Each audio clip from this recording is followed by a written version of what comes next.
الحمد لله نحمده ونستعينه ونستغفره ونؤمن به ونتوكل عليه ونعوذ بالله من شرور أنفسنا من سيئات أعمالنا ونعوذ بالله من شرور أنفسنا ومن سيئات أعمالنا من يهده الله فلا مضل له ومن يضلل فلا هادي له ونشهد أن لا إله إلا الله وحده لا شريك له ونشهد أن سيدنا ومولانا محمدا عبده ورسوله صلى الله عليه وعلى آله وأصحابه وبارك وسلم تسليما كثيرا أما بعد فأعوذ بالله من الشيطان الرجيم بسم الله الرحمن الرحيم يا أيها الذين آمنوا كتب عليكم الصيام كما كتب على الذين من قبلكم لعلكم تتقون وقال تعالى شهر رمضان الذي أنزل فيه القرآن هدى للناس وبينات من الهدى والفرقان وقال تعالى وبشر المخبتين الذين إذا ذكر الله وجلت قلوبهم والصابرين على ما أصابهم والمقيم الصلاة ومما رزقناهم ينفقون وقال رسول الله صلى الله عليه وسلم من صام رمضان إيمانا واحتسابا غفر له ما تقدم من ذنبه ومن قام رمضان إيمانا واحتسابا غفر له ما تقدم من ذنبه وقال عليه الصلاة والسلام مثل الذي يذكر ربه والذي لا يذكر ربه مثل الحي والميت وقال عليه الصلاة والسلام ثلاثة لا ترد دعوتهم الإمام العادل الصائم حين يفطر ودعوة المظلوم أو كما قال عليه الصلاة والسلام الحمد لله আল্লাহ পাকের মেহেরবানি আল্লাহ পাকের ইহসান আল্লাহ সুবহানাহু ওয়া তাআলার তৌফিকে আমরা রমাদানুল মুবারকের উপরে আজকে পুরো দিনের একটা ওয়ার্কশপে আমরা শরীক হতে পেরেছি। এই জন্য আমরা দিল থেকে শুকর আদায় করি আলহামদুলিল্লাহ। রমাদানুল মুবারকের প্রস্তুতিকে সামনে রেখে মাসাইলের বিভিন্ন দিক আলোচনা হয়েছে। মানুষ যেহেতু রমাদানুল মুবারকে যাকাত আদায় করে অধিকাংশই যাকাতের মাসাইল এটাও আলোচনা হয়েছে। রমাদানুল মুবারকের সাথে কোরআনুল কারীমের একটা মজবুত রিলেশন আছে, সম্পর্ক আছে। কোরআন ছাড়া রমাদান ছাড়া কোরআন কল্পনাও করা যায় না। তো রমাদানুল মুবারকে কোরআনুল কারীমের সাথে কিভাবে আমরা পুরো রমাদান কাটাতে পারি এ সম্পর্কে আলোচনা হয়েছে। রমাদানুল মুবারক এটি আমাদের রুহানি ট্রেনিংয়ের জন্য। মানুষ শারীরিক ফিটনেসের জন্য ফিটনেস ট্রেনিং করে। মনে দৃঢ়তার জন্য আজকাল মাইন্ড ট্রেনিং হয়। সোল বা আত্মার জন্য ট্রেনিংয়ের প্রয়োজন। আল্লাহ সুবহানাহু ওয়া তাআলা আমাদেরকে এমন এক দিন দিয়েছেন যে দিনের মধ্যে আত্মার যে ট্রেনিং এটার জন্য ব্যবস্থা রয়ে গেছে। পুরো রমাদানুল মুবারকের এক মাসের যে দিনের বেলায় রোজা রাখা, রাতের বেলা বিভিন্ন ইবাদতের মধ্যে সময় দেয়া, কোরআনে কারীম শোনা, তারাবি আদায় করা সহ আরও অনেক আমাল, এগুলো আমাদের আত্মার পরিশুদ্ধির জন্য বা আমাদের আত্মার ট্রেনিংয়ের জন্য অনেক গুরুত্বপূর্ণ ভূমিকা রাখে। মানুষ শরীর, আত্মা এবং মন, এই তিন জিনিসের সমষ্টি। Body, mind and soul. তো শারীরিক ফিটনেসের ট্রেনিং লাগে, মাইন্ড ট্রেনিং লাগে মনে ধীরতার জন্য। একইভাবে রূহ, যেটা আত্মা, আত্মার পরিশুদ্ধির জন্য ট্রেনিংয়ের প্রয়োজন। পুরো রমাদানুল মোবারক এই আত্মার পরিশুদ্ধির জন্য একটা কোর্স হিসেবে কাজ করে।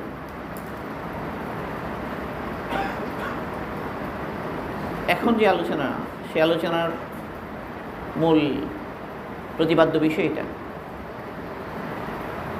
রুহানিয়াতু ফি রমাদান। আর রুহানিয়া ফি রমাদান, রুহানিয়া এটাকে বাংলায় আধ্যাত্মিকতা এই শব্দে ব্যবহার করা হয়, কিন্তু রুহানিয়া বলতে আসলে বাস্তবে যা বোঝায় এই বাংলা শব্দটা হুবহু তার অর্থকে ধারণ করতে পারে না। রুহানিয়া কি এটা বোঝা দরকার, রুহানিয়ার গুরুত্ব কি এটা বোঝা দরকার। ইসলাম যে রুহানিয়ার কথা বলে সেটা কেমন এটা বোঝা দরকার। রুহানিয়া নিয়ে নানা কনসেপশন আছে। আধ্যাত্মিকতা অনেকেই প্র্যাকটিস করে, আধ্যাত্মিকতার কথা অনেকেই বলে। ইসলামের সাথে টোটালি কোনো সম্পর্ক রাখে না এরকম লোকেরাও আধ্যাত্মিকতার কথা বলে, রুহানিয়তের কথা বলে।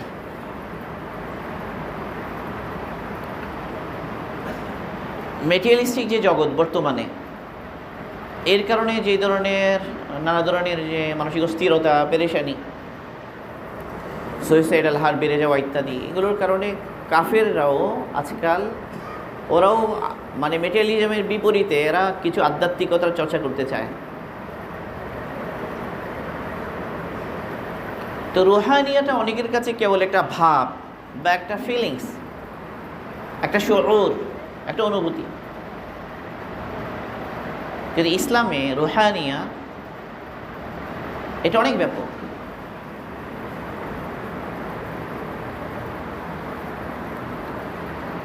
হাদিসে জিবরিল, যেখানে জিবরিল আলাইহিস সালাম এসেছিলেন, তিনটা প্রশ্ন করেছিলেন, মাল ইসলাম, মাল ঈমান, মাল ইহসান। মাল ইহসান যে প্রশ্ন ছিল, এই প্রশ্নেরই সাথে তাআল্লুক রুহানিয়ার। আনতা আবুদাল্লাহ কাআন্নাকা তারাহু ফাইন লাম তাকুন তারাহু ফাইন্নাহু ইয়ারাকা।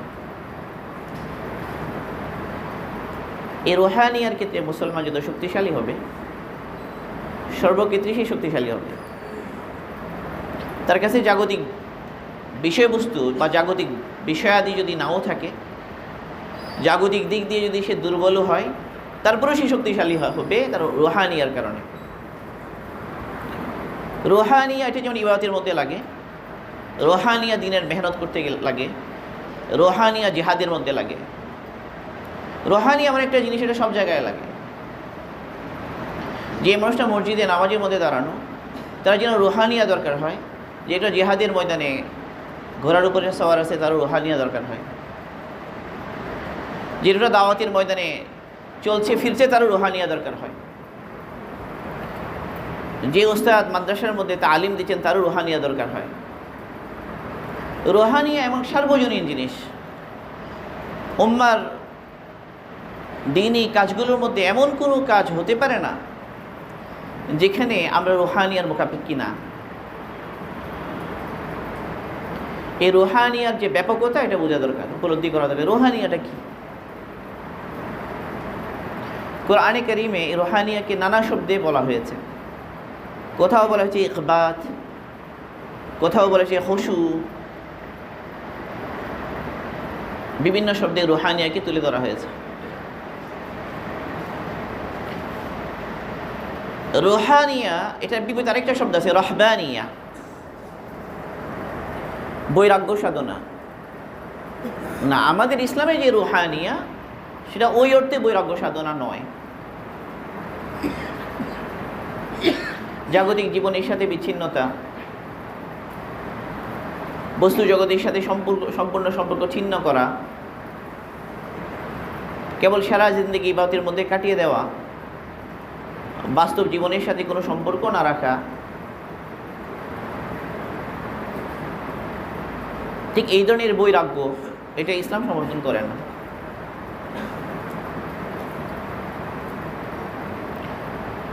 মুসলমানদের দুনিয়া ত্যাগের বিষয়গুলো পাওয়া যায় হজের মধ্যে, জিহাদের মধ্যে, আরও নানা আমালের মধ্যে দুনিয়া ত্যাগের বিষয়গুলো পাওয়া যায়।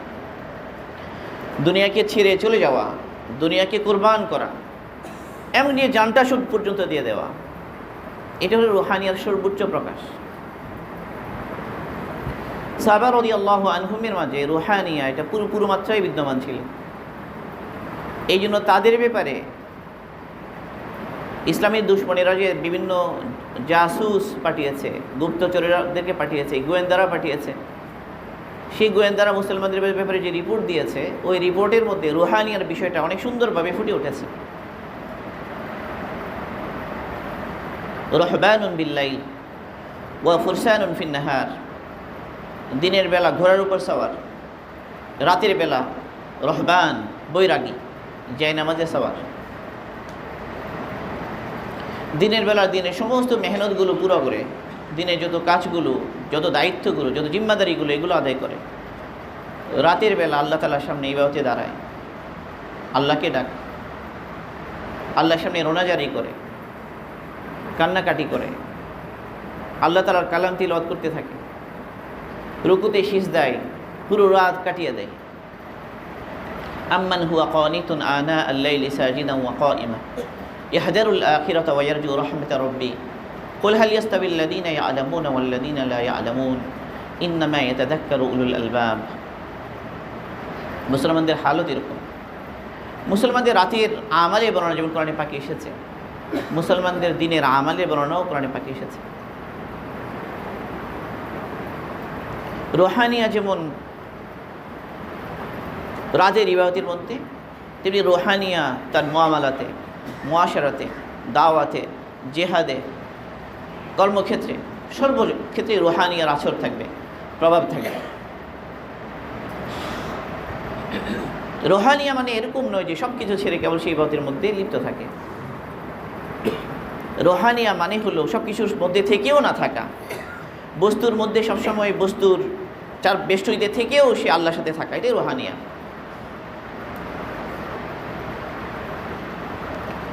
জাগতিক নানা সম্পর্কের সাথে তার তাআল্লুক থাকা সত্ত্বেও আল্লাহ তাআলার সাথে তার অটুট বন্ধন থাকা, আল্লাহ থেকে গাফেল না হওয়া, এটাই রুহানিয়া।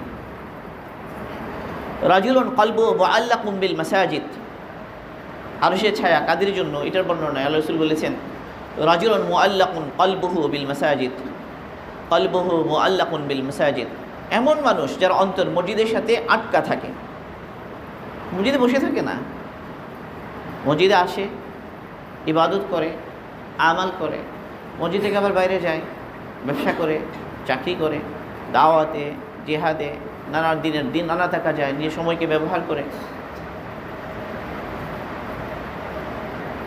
ওই সমস্ত মুহূর্তেও আল্লাহকে ভুলে না,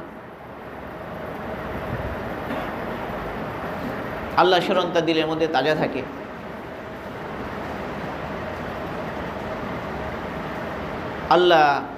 আল্লাহর বান্দা সবাই হয়ে যায়, সবাই আল্লাহকে মানে, সব মানুষ আল্লাহর বিধান মেনে চলতে পারে, আল্লাহর বিধান সর্বত্র জিন্দা হয়ে যায়, পুরো ইসলাম জিন্দা হয়ে যায়, পুরো দিন জিন্দা হয়ে যায়। এটার জন্য ফিকির করে, এটার জন্য প্রচেষ্টা চালায়, মেহনত করে। এই সবগুলোর ভিতরে রুহানি আছে। এই সব কিছু দিনের জন্য যা আমরা করব, দিনের জন্য যা আমরা যত কদম দিব, আমরা দিনের জন্য মাল খরচ করব, দিনের জন্য জবান খুলব, দিনের জন্য যা কিছু করি না কেন, সব কিছু আল্লাহর সাথে একটা অটুট সম্পর্ক এবং আল্লাহর সাথে একটা অটুট বন্ধনের কারণে হবে। এটাই রুহানিয়া।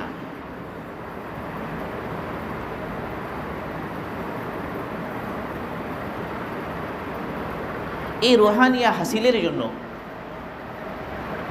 একটা চমৎকার মাদ্রাসা হচ্ছে মাদ্রাসাতু রমাদান।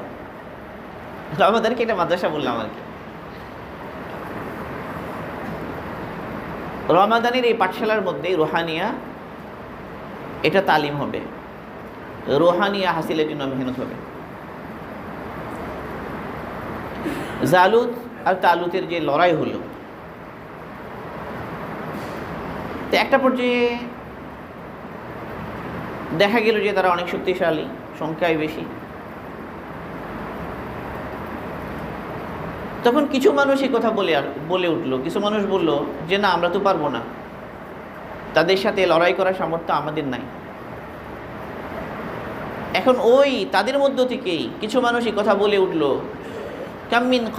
Come in ফিয়াতিন কালিলাতিন গলাবাতি ফিয়াতান কাসীরাতান বিইذনিল্লাহ ওয়াল্লাহু মা'আস Saverin. এরাই হলো রুহানিয়াতওয়ালা, যারা বলছে যে কত ছোট দল আল্লাহর হুকুমে কত বড় দলের বিরুদ্ধে বিজয়ী হয়েছে। আল্লাহ তাআলা ধৈর্যশীলদের সাথে আছেন, যারা ধীর থাকে, মজবুত থাকে, ইস্তেকামাত থাকে, তাদের সাথে আল্লাহ আছেন। এরাই রুহানিয়াতওয়ালা। মুসলমানদের এক জামাত এক কেল্লাকে অবরোধ করে রেখেছে।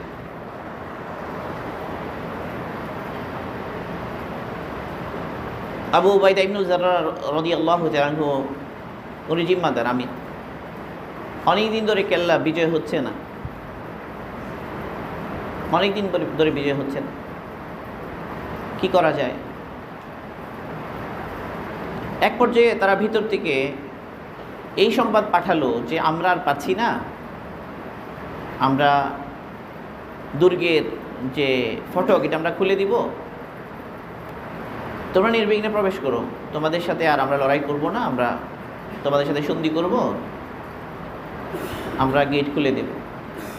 এই কথা আসলো কাফেরদের পক্ষ থেকে। আবু উবাইদা ইবনে জাররাহ রাদিয়াল্লাহু তাআলা আনহু তিনি বললেন, দেখো যে এই যে কাফেররা এভাবে বলছে যে তারা দুর্গ খুলে দেবে আমাদের জন্য, তো এর মধ্যে কোনো কিন্তু আছে, কোনো বিষয় আছে।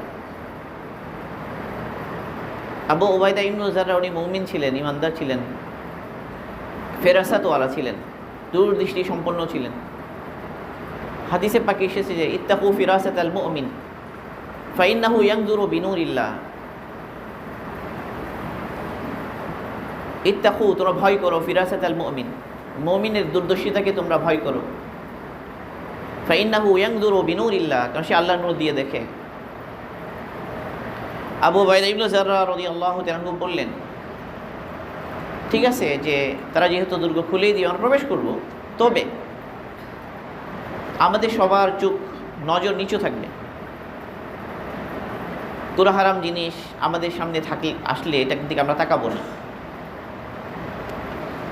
তাদের মাল দৌলত এগুলো যদি আমাদের হাতের নাগালে আসেও আমরা সেগুলো স্পর্শ করব না। কাফেরদের প্ল্যান ছিল এটা, পরিকল্পনা ছিল এটা, যে তারা দুর্গের ভিতরে রাস্তায় বিভিন্ন জায়গায় তাদের সুন্দরী নারীদেরকে অর্ধ পোশাকে তারা অর্ধনগ্ন অবস্থায় দাঁড় করিয়ে দিয়েছে। আর হলো স্বর্ণ মুক্তা, মণি মুক্তা, নানা ধরনের হীরা জহরত রাস্তার বিভিন্ন জায়গায় ছড়িয়ে ছিটিয়ে দিয়েছে। তাদের উদ্দেশ্য হলো মুসলমানরা যখন এগুলো নিয়ে লিপ্ত হবে, নারীদেরকে নিয়ে লিপ্ত হবে, এই স্বর্ণ মাল দৌলত এগুলো নিয়ে লিপ্ত হবে, তখন তারা পিছন থেকে হামলা করে মুসলমানদেরকে পরাজিত করবে। এটা ছিল ওদের প্ল্যান। পুরো জামাত ঢুকেছে ওখানে দুর্গের ভিতরে, সবার চোখের নজর নিচু। এই যে অর্ধনগ্ন মহিলাগুলো দাঁড়িয়ে আছে, এদিকে কারো নজরেই নাই, কেউ তাকাচ্ছেই না।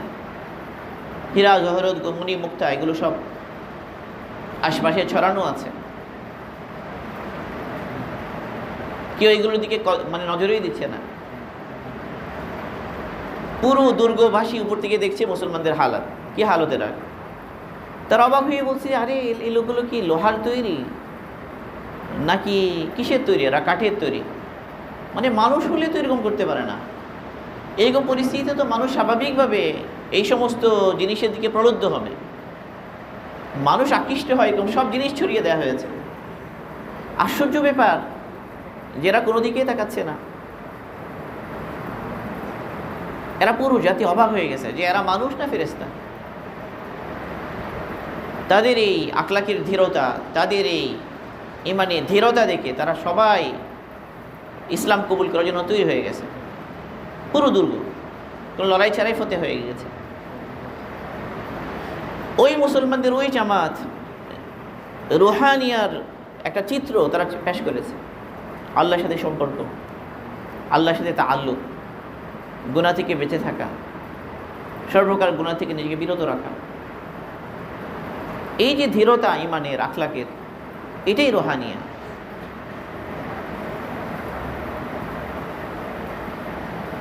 আব্দুল্লাহ ইবনে হুযায়ফা রাদিয়াল্লাহু তাআলা আনহুকে যে বন্দী করেছে, এই ঘটনা তো আমরা সবাই জানি, অনেকেই জানি। তো ওনাকে প্রস্তাব দেওয়া হয়েছিল যে তিনি যদি খ্রিস্টান হয়ে যান তাহলে রাজত্ব অর্ধেক দিয়ে দেওয়া হবে, তার মেয়ের সাথে বিয়েও দেওয়া হবে। তো তিনি তো এই প্রলোভনে সাড়া দিতে পারেন না, ইমানদার মুমিন।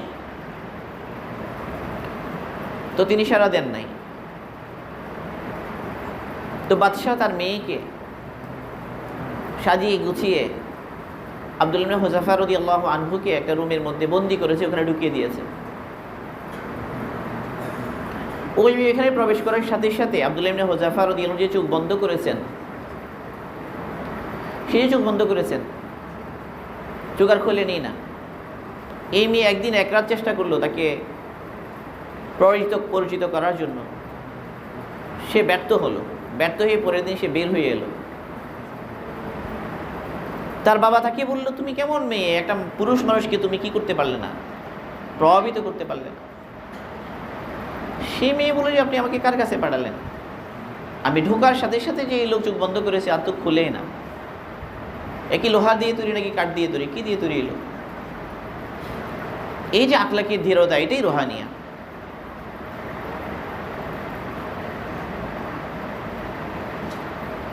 কোরআনে পাকে আল্লাহ সুবহানাহু ওয়া তাআলা মুমিনের হালাত আর অবস্থা এগুলো বর্ণনা করেছেন বিভিন্ন জায়গায়।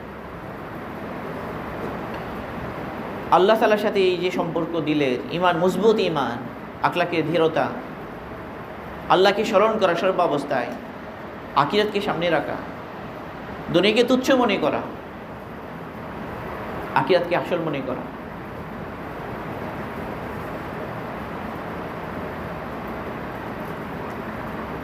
আল্লাহ তাআলা যে মহব্বত এবং ভালোবাসা, এটা অন্তরের মধ্যে বসানো। আল্লাহর জন্য মহব্বত প্রবল হয়, রসুলের জন্য মহব্বত প্রবল হয়।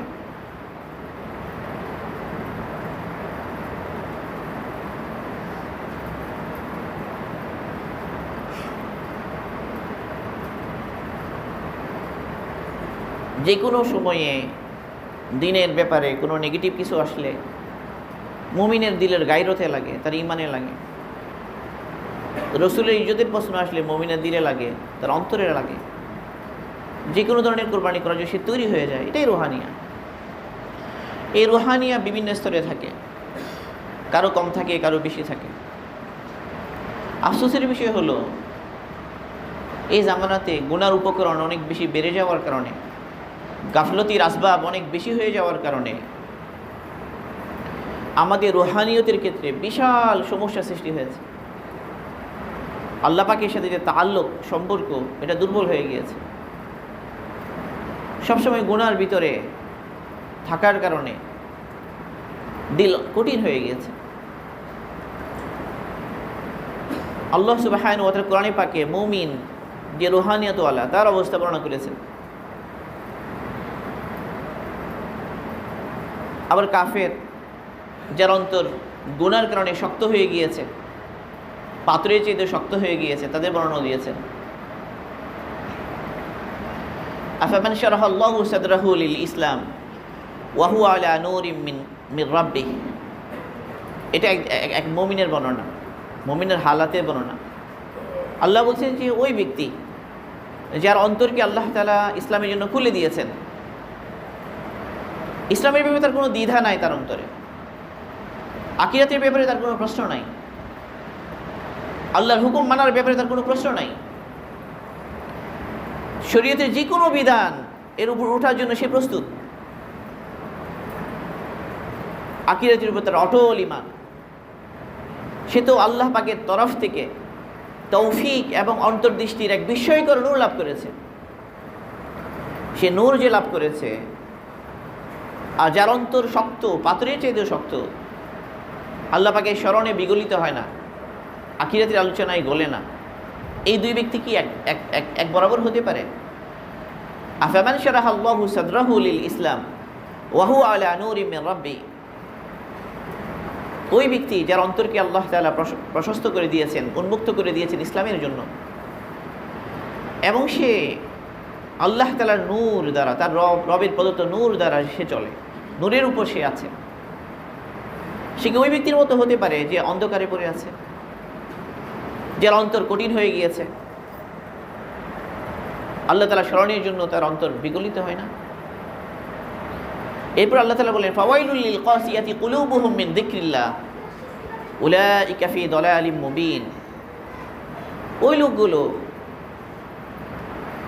যাদের অন্তর আল্লাহ তাআলার জিকির থেকে গাফিল হয়ে কঠিন হয়ে গিয়েছে। ফাওয়াইলুন, ওয়াইলুন, দুর্ভোগ, ওয়াইলুন লিল কাসিয়াতি কুলুবুহুম মিন যিকরিল্লাহ উলাইকা ফি দালালিম মুবিন। আল্লাহ তাআলার জিকির থেকে যারা গাফিল হয়ে অন্তর শক্ত হয়ে গিয়েছে, এরাই প্রকাশ্য গুমরাহির মধ্যে আছে। এবার আল্লাহ সুবহানাহু ওয়া তাআলা আরও বলেন, আল্লাহু নাজ্জালা আহসানাল হাদিসি কিতাবান মুতাশাবিহান মাসানিয়া তাকশাইরু মিনহু জুলুদুল লাযীনা ইয়াখশাউনা রাব্বাহুম সুম্মা তালিনু জুলুদুহুম ওয়া কুলুবুহুম ইলা যিকরিল্লাহ যালিকা হুদাল্লাহি ইয়াহদি বিহি মান ইয়াশাউ মিন ইবাদিহি ওয়া মান ইউদ্লিলিল্লাহু ফামা লাহু মিন হাদ। আল্লাহ তাআলা বলেন যে আল্লাহ সুবহানাহু ওয়া তাআলা নাজিল করেছেন উত্তম বাণীসমূহ, উত্তম কথাগুলো। আল্লাহু নাজ্জালা আহসানাল হাদিসি কিতাবান মুতাশাবিহা, পরস্পর সামঞ্জস্যশীল কিতাব, মাসানিয়া, যেটা বারবার পুনরাবৃত্তি হতে থাকে। এখানে মুতাশাবিহের কি অর্থ, মাসানির কি অর্থ, এগুলো তাফসীরের কিতাবের মধ্যে এসেছে। পরস্পর সামঞ্জস্যশীল, কোরআনের এক অংশ আরেক অংশকে ব্যাখ্যা করে। আল কোরআন ইউফাসসিরু বাদুহু বাদান, কোরআনের এক অংশ আরেক অংশকে ব্যাখ্যা করে দেয়। কোনো অসামঞ্জস্যতা নাই, মিল খুঁজে পাওয়া যায়, এক অংশ আরেক অংশে ব্যাখ্যা করে দেয়, সুস্পষ্ট। একই কথা বারবার আওড়ানো হয়, কখনো মিসাল আনা হয়, কখনো ওয়াকি আনা হয়, কোনো ঘটনা আনা হয়, নানা ভঙ্গিতে আল্লাহ সুবহানাহু ওয়া তাআলা একই বিষয়কে বারবার বলেন মাসানিয়া। মুমিন যখন শুনে, মুমিন যখন পড়ে, তাকশাইরু মিনহু জুলুদুল লাযীনা ইয়াখশাউনা রাব্বাহুম, তাকশাইরু মিনহু, কেঁপে ওঠে, তাকশাইরু মিনহু, এই কোরআন শুনে কেঁপে ওঠে, প্রকম্পিত হয়।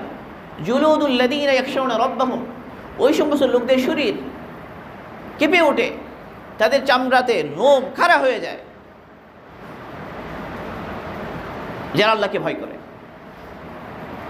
সুম্মা তালিনু জুলুদুহুম ওয়া কুলুবুহুম ইলা যিকরিল্লাহ, এরপরে তাদের দেহ মন একাকার হয়ে আল্লাহ পাকের জিকিরের দিকে ধাবিত হয়, আল্লাহ পাকের স্মরণের দিকে ধাবিত হয়, আল্লাহ তাআলার হুকুম মানার জন্য উদ্গ্রীব হয়ে ওঠে। যালিকা হুদাল্লাহ, এটাই আল্লাহর প্রদত্ত হেদায়েত। ইয়াহদি বিহি মান ইয়াশাউ মিন ইবাদি, যাকে ইচ্ছে আল্লাহ তাআলা তার হেদায়েত দ্বারা কি করেন, হেদায়েত দান করেন। ওয়া মান ইউদ্লিলিল্লাহু ফামা লাহু মিন হাদ, আর আল্লাহ তাআলা যাকে গোমরাহ করেন তার জন্য কোনো পথ প্রদর্শনকারী নাই। এই সম্পর্কে রুহানিয়তের আয়াত। আল্লাহ সুবহানাহু ওয়া তাআলা বলেন, ওয়াবাশশিরিল মুখবিতিন আল্লাযীনা ইযা যুকিরাল্লাহু ওয়াজিলাত কুলুবুহুম ওয়াস-সাবিরিনা আলা মা আসাবাহুম ওয়াল মুকিমিস সালাহ ওয়া মিম্মা রাযাকনাহুম ইউনফিকুন। ওই সমস্ত লোকেরা যারা মুখবিতিন, যাদের অন্তর বিগলিত আল্লাহর স্মরণে, আল্লাহর ভয়ে, আল্লাহর ভালোবাসায়, যাদের অন্তর বিগলিত, এই বিগলিত অন্তরওয়ালা এরা কারা? তাদের সুসংবাদ, এরা ওই সমস্ত মানুষ ইযা যুকিরাল্লাহু ওয়াজিলাত কুলুবুহুম, যখন তাদের সামনে আল্লাহ পাকের স্মরণ হয়, আল্লাহ তাআলার আলোচনা হয়, তাদের প্রকম্পিত হয়ে ওঠে। ওয়াস-সাবিরিনা আলা মা আসাবাহুম, এবং তারা সবরকারী হয়। তাদের যখন বিনা হালাত আসে, অবস্থা আসে, দাওয়াতের ময়দানে, দিনের কাজ করতে গিয়ে, এমনি প্রাত্যহিক জীবনে নানা হালাত আর অবস্থা তাদের জীবনে আসতে থাকে, সেগুলোর উপর তারা ইস্তেকামাত থাকে, সবরের সাথে এগুলো মোকাবেলা করে, দৃঢ় থাকে, মজবুত থাকে। ওয়াল মুকিমিস সালাহ, তারা সালাত কায়েমকারী হয়। ওয়া মিম্মা রাযাকনাহুম ইউনফিকুন, এবং তারা অনেক বেশি খরচ করে। তাদেরকে যে আল্লাহ তাআলা দিয়েছেন, আল্লাহ প্রদত্ত রিজিক থেকে তারা কি করে, খরচ করে। এগুলো মুখবিতিনদের বৈশিষ্ট্য, রুহানিয়ত ওয়ালার বৈশিষ্ট্য। রুহানিয়ত ওয়ালা এটা কেমনে হাসিল করবে, কিভাবে রুহানিয়ত ওয়ালা হবে, তাদের বৈশিষ্ট্য বলতে গিয়ে আল্লাহ বলছেন, ইয়া আইয়ুহাল মুযাম্মিলু কুমিল লাইলা ইল্লা কালিলা নিসফাহু ওয়া বিনকুস মিনহু কালিলা أو زد عليه ورتل القرآن ترتيلا إنا سنلقي عليك قولا ثقيلا إن ناشئة الليل هي أشد وطئا وأقوم قيلا إن لك في النهار سبحا طويلا واذكر اسم ربك وتبتل إليه تبتيلا رب المشرق والمغرب لا إله إلا هو فاتخذه وكيلا واصبر على ما يقولون واهجرهم حجرا جميلا এখানে রুহানিয়াতওয়ালা তার হালত কি, তার অবস্থা কি, তার কাইফিয়া কি, এগুলো বর্ণনা করেছেন। তো এই রুহানিয়া এটা হাসিলের জন্য অনেক বড় মৌকা এবং সুযোগ রমাদানুল মুবারক। মুমিন এমন হবে সর্বাবস্থায় সে আল্লাহ পাকের স্মরণে, তার অন্তরে আল্লাহ পাকের স্মরণ জাগরুক থাকবে, আল্লাহকে সে ভুলে যাবে না। দুনিয়ার সব কিছু থেকে সে গাফেল হতে পারে, কিন্তু সে আল্লাহ থেকে কখনো গাফেল হতে পারে না। আল্লাহকে এক মুহূর্তের জন্য সে ভুলবে না। শাইখুল হাদিস জাকারিয়া রহিমাহুল্লাহ উনি ফাজিলে আমালের মধ্যে এই ইখবাতের বিষয়টা বোঝানোর জন্য, রুহানিয়ার বিষয়টা বোঝানোর জন্য একটা ঘটনা এনেছেন। শিবলি রহিমাহুল্লাহ উনি এক জায়গা দিয়ে যাচ্ছেন, ওখানে এক লোককে ছেলেরা পাথর নিক্ষেপ করছে, পাগল পাগল বলে। তিনি বললেন, কী ব্যাপার, তোমরা এই লোকটাকে পাথর নিক্ষেপ করছো কেন, কেন পাগল বলছো? সে বলল যে এই লোকটা, সে বলে সে নাকি আল্লাহকে দেখে, সে পাগল, নাহলে এই কথা বলে, তো এই জন্য আমরা ওকে পাথর নিক্ষেপ করছি। তো শিবলি রহিমাহুল্লাহ তাদেরকে ছড়িয়ে দিলেন বাচ্চাদেরকে, এবং তাকে এসে বললেন যে ভাই, তুমি নাকি বলো যে তুমি আল্লাহকে দেখো। সে বলল যে শিবলি, তুমি কি ধোকায় পড়েছো? মানে সে নিজের হালা তার অবস্থাকে গোপন করতে চাচ্ছে। শিবলি রহিমার নাসুর বান্দা তাকে বললেন যে বলো আসলে বিষয়টা কি। সে বলে, দেখো শিবলি, আল্লাহর ভালোবাসা, আল্লাহর মহব্বত আমার অন্তরে, আমার শিরায় শিরায় এভাবে প্রবেশ করেছে, অল্প সময়ের জন্য যদি আমি আল্লাহ তাআলা থেকে আলাদা হয়ে যাই তাহলে আমি শেষ হয়ে যাব, ধ্বংস হয়ে যাব। এর হালাতের অবস্থা বোঝানোর জন্য সে একটা কবিতা পড়েছে, খিয়ালুকা ফি আইনি ওয়া যিকরুকা ফি ফামি ওয়া মাসওয়াকা ফি কলবি ফাআইনা তাগীব। এখানে সে নিজের কাইফিয়াকে বোঝানোর জন্য কবিতা পড়েছে। সে যে বলছে যে আল্লাহর সাথে আলাদা হওয়া, এটার অর্থ কী? এটার অর্থ হলো যে সে যে সর্বাবস্থায় আল্লাহকে স্মরণ করে, আল্লাহর ভালোবাসা, আল্লাহর মহব্বত তার অন্তরে জাগরুক আছে। এই যে কাইফিয়াটা, এই হালাটা যে একবার সে হারিয়ে ফেলে, তখন যেন সে ধ্বংস হয়ে গেল। এটাই তার ধ্বংস। সে আল্লাহকে বলে গেছে, আল্লাহ থেকে গাফেল হয়ে গেছে। আল্লাহর স্মরণে যে আল্লাহর মহব্বত এবং ভালোবাসা যে তার অন্তরে সর্বাবস্থায় জাগরুক আছে, এটাকেই সেই আল্লাহকে দেখে বুঝিয়েছে আর কি, এটা সে বোঝানোর চেষ্টা করেছে। তখন সে নিজের হালাতটা বোঝানোর জন্য কবিতা পড়েছে, খিয়ালুকা ফি আইনি, তোমার ধ্যান আমার চোখে, ওয়া যিকরুকা ফি ফামি, তোমার স্মরণ আমার মুখে, ওয়া মাসওয়াকা ফি কলবি, তোমার ঠিকানা আমার অন্তরে, ফাআইনা তাগীব, তুমি কোথায় পালাবে, কোন জায়গায় তুমি পালাবে। এই যে হালাত, মানে যেদিকে তাকায় সে আল্লাহকে দেখে, যেদিকে তাকায় আল্লাহকে দেখে, মানে কি সব জায়গায় আল্লাহর কুদরত দেখে, আল্লাহর নিদর্শনগুলো দেখে, আল্লাহর ওয়াহদানিয়াকে দেখে, আল্লাহর হিকমাকে দেখে, যেখানেই নজর করে সে এক হলো তার তাদাব্বুর তাফাক্কুরের এক কিতাব হলো এই বিশ্বজগৎ, তাদাব্বুর তাফাক্কুরের আরেক কিতাব হলো কিতাবুল্লাহ। এক কিতাবুল্লাহর তাদাব্বুর এবং তাফাক্কুরের মধ্যে সে সময় দেয়।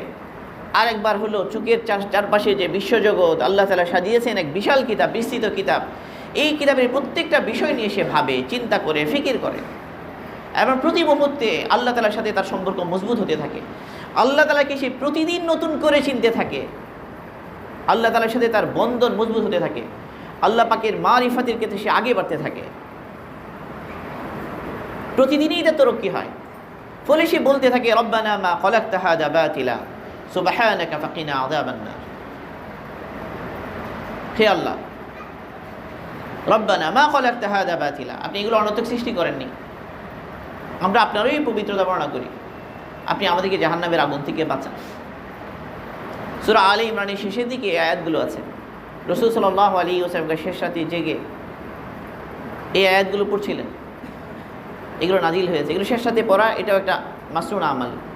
শেষ রাতে সূরা আলে ইমরানের যে শেষের দিকের আয়াতগুলো পড়া, আসমানের নক্ষত্ররাজি, আকাশ আসমান, এগুলো দেখে, এগুলো হালাত দেখে তাদাব্বুর এবং তাফাক্কুর, এটা অনেক গুরুত্বপূর্ণ একটা আমাল, আল্লাহর সাথে সম্পর্ক মজবুত করার জন্য গুরুত্বপূর্ণ একটা আমাল। তো এই রুহানিয়া এটা কেমনে হাসিল হবে, কীভাবে অর্জন হবে?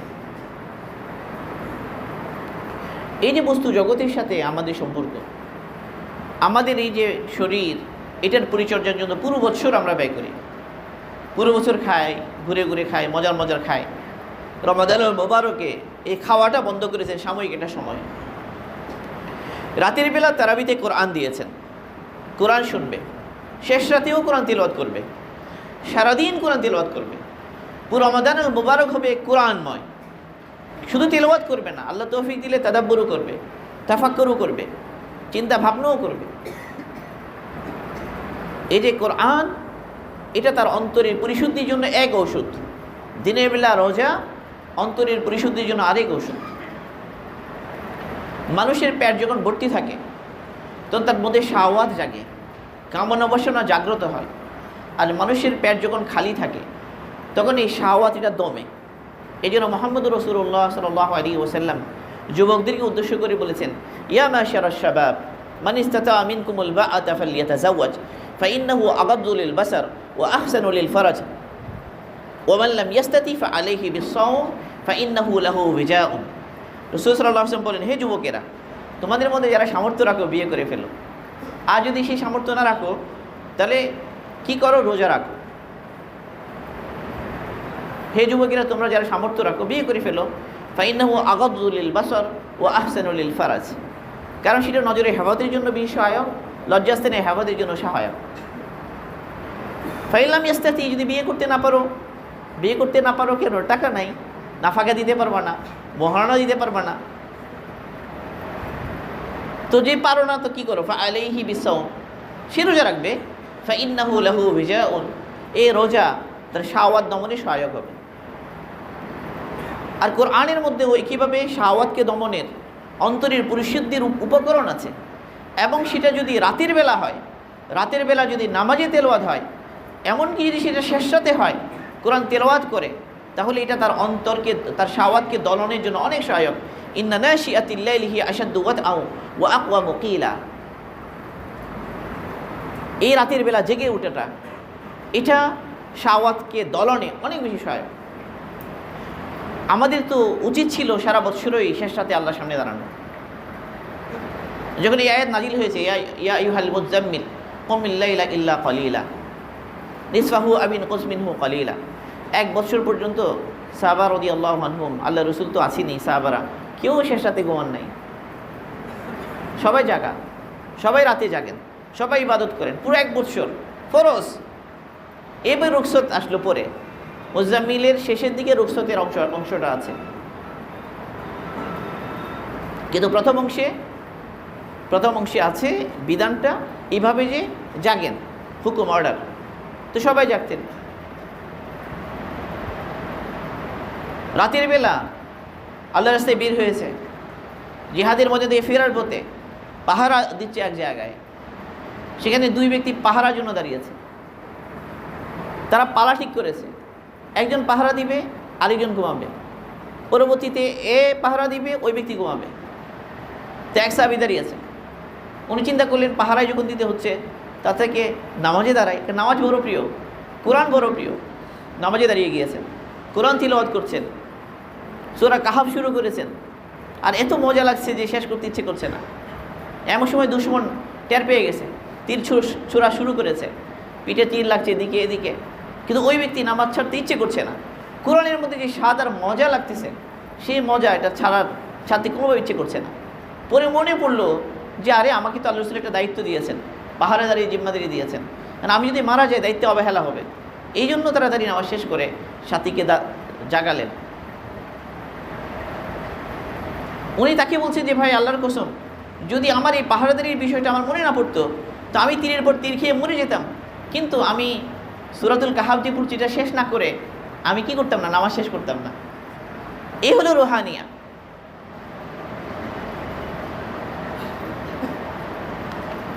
সমস্ত কিছু আল্লাহর জন্য করা, এটা রুহানিয়া। ইখলাসের পূর্ণ ইখলাস, এটা রুহানিয়া। দুনিয়াকে তুচ্ছ-তাচ্ছিল্য করা, এটা রুহানিয়া। রিবি ইবনে আমির রাদিয়াল্লাহু তাআলা আনহু গিয়েছেন রুস্তমের দরবারে, মুসলমানদের প্রতিনিধি হয়ে গিয়েছেন। রুস্তম চেয়েছে, পারস্যবী, সে চেয়েছে তোমাদের এক ব্যক্তিকে পাঠাও, তো এসেছেন। সেনাপতি যাকে যাকে নির্বাচন করেছে রিবি ইবনে আমের শারীরিকভাবে বড় দুর্বল, কাপড় চোপড় ছেঁড়া,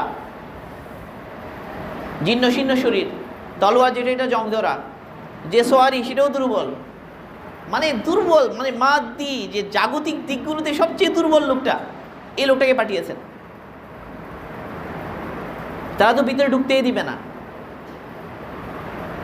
কারণ হলো যে গেট আছে এটা এইভাবে ঢুকতে হয়, কর্নিশ করে ঢুকতে হয়। সে বলেছে আমি এটা দিয়ে ঢুকবো না, মানে এমনভাবে তৈরি করা যেন ঢুকতেই কর্নিশ করে ঢুকতে হয়। কিন্তু তৌহিদপন্থী মুসলমান কীভাবে ঢুকতে পারে? সে বলে ঠিক আছে, সে উল্টা করে ঢুকলে পাবে, পা আগে ঢুকিয়ে দিলে পাবে।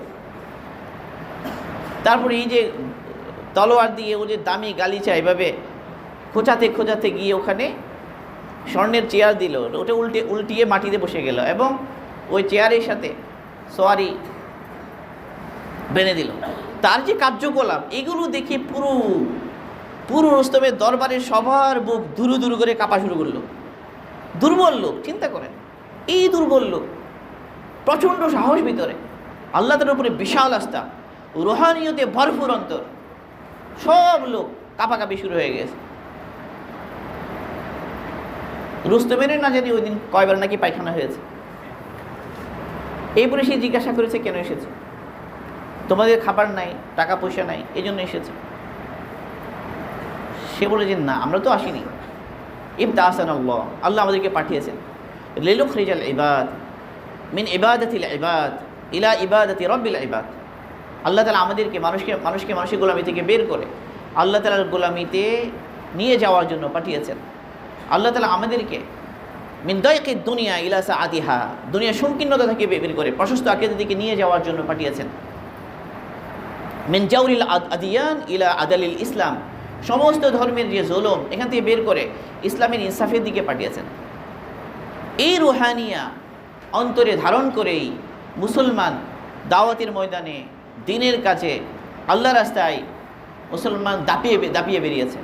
সারা অর্ধ দুনিয়া মুসলমানদের হাতে এসেছে, যেদিকেই গেছে সবাই পদোন্নত হয়েছে। যতটা না মাদি বস্তু, হাতিয়ার, অস্ত্রের শক্তিতে, তার চাইতে বেশি ভিতরের শক্তিতে। মুহাম্মদ বিন কাসিম রহিমাহুল্লাহ রওনা হয়েছেন ভারতবর্ষের উদ্দেশ্যে। তার সাথে যারা আছে তাদের মধ্যে উনি এলান করে দিয়েছেন যে কেউ যদি চোখ তুলে কোনো, মানে কেউ যে জেনা মানে জেনা এটা যদি কারোর মধ্যে পাওয়া যায় তাহলে দুটুকরা করে ফেলবেন, মানে এটা বলেই দিয়েছেন। এই ধরনের শাওয়াত বা খাইশাতের কোনো কিছু যদি কাউরে পাওয়া যায়, তো মাশাইখগণ লিখেছেন যে এখানে কারণটা কি? মানুষ যখন নজরে হেফাজত করে না, নিজের শাওয়াতকে অপাত্রে ব্যবহার করে, তার এই বীরত্ব, তার সাহস, সৌর্য এটা কমে যায়। আর মানুষ যখন নজরের হেফাজত করে, নিজের শাওয়াতকে অপাত্রে ব্যবহার করা থেকে বিরত থাকে, আল্লাহ তাআলা তার ভিতরে কুওয়াত দান করেন, বীরত্ব দান করেন, সাহস দান করেন, দৃঢ়তা দান করেন, অটল থাকা, মজবুত থাকা, বুনিয়ান মারসুসের মতো অটল থাকা, এটা তৌফিক দান করেন। এটা রুহানিয়তের দ্বারা হাসিল হয়।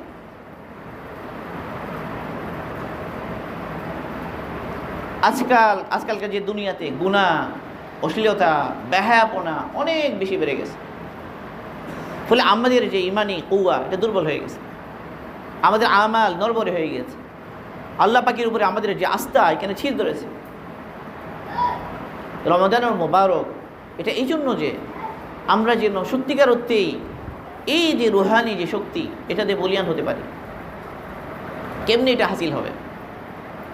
সূরা নূরের মধ্যে আল্লাহ তাআলা একটা আয়াত এনেছেন, আয়াতুন নূর। মুমিনের যে অন্তরের যে নূর, এটার লালন কেমনে করতে হবে, এই অন্তরের নূর এটা কেমনে শক্তিশালী করতে হবে, এটার ঔষধ এখানে আল্লাহ তাআলা বর্ণনা করেছেন। মাসালু নূরিহি কামিশকাতিন ফিহা মিসবাহ, আল মিসবাহু ফি জুজাজা, আজ-জুজাজাতু কাআন্নাহা কাওকাবুন দুররিয়্যুন ইউকাদু মিন শাজারাতিন মুবারাকাতিন যাইতুনাতিন লা শারকিয়্যাতান ওয়ালা গারবিয়্যাহ ইয়াকাদু যাইতুহা ইউদিউ ওয়ালাউ লাম তামসাসহু নার নূরুন আলা নূর ইয়াহদিল্লাহু লিনূরিহি মান ইয়াশা ওয়া ইয়াদরিবুল্লাহুল আমসালা লিন-নাস ইলা আখিরিল আয়াত। আল্লাহ বলছে মুমিনের যে অন্তর, ইমানের যে নূর তার অন্তরে আল্লাহ তাআলা দিয়েছেন, সে নূর এটা আছে এক দীপাধারের মধ্যে, এক দীপাধারের মধ্যে একটা প্রদীপ। মাসালু নূরিহি কামিশকাতিন ফিহা মিসবাহ, একটা দ্বীপাধারের মধ্যে একটা বাতি আছে। আল মিসবাহু ফি জুজাজা, এই মিসবাহ আছে একটা কাচের বেষ্টনীতে। আর জুজাজাতু কাআন্নাহা কাওকাবুন দুররি, এর চারপাশে যে কাচের যে ফানুসটা, এটাও যেন একটা উজ্জ্বল নক্ষত্র। ইউকাদু মিন শাজারাতিন মুবারাকাতিন যাইতুনাতিন লা শারকিয়াতিন ওয়ালা গারবিয়া, এই যে বাতি এটা জ্বলে এমন এক তেল দ্বারা যেটাকে মুবারক গাছের তেল ছিল জৈতুন। জৈতুনের সেই গাছের তেল, যে জৈতুন বৃক্ষটা আছে একদম বাগানের মাঝখানে। লা শারকিয়াতিন ওয়ালা গারবিয়া, পূর্বেও না পশ্চিমেও না। পূর্বে থাকলে কি হতো, সূর্য ওঠার সময় রোদ পেত, পরের দিকে রোদ পেত না। পশ্চিমে হলে কি হতো, শেষের দিকে সূর্য পিছনে পশ্চিমা কাছে ডলে পড়লে কেবল রোদ পেত, পূর্ব দিকে রোদ পেত না। মাঝখানে হওয়ার কারণে সুবিধা কি, পূর্ব দিক থেকে যখন আসে তখনও রোদ পায়, পশ্চিম দিকে যখন আসে তখনও রোদ পায়। ফলে তার ওই গাছ অনেক মোটা হয়, কাণ্ড শক্তিশালী হয়, পাতাগুলো অনেক বেশি সবুজ শ্যামল হয়। যেই ফল হয় সেই ফলটা অনেক উৎকৃষ্ট ফল হয়। সেই ফলের তেল থেকে এত উৎকৃষ্ট তেল হয়, ইয়াকাদু যাইতুহা ইউদিউ ওয়ালাউ লাম তামসাসহু নার, এত উৎকৃষ্ট তেল হয় যেন আগুনের স্পর্শ না লাগলেও জ্বলে উঠবে।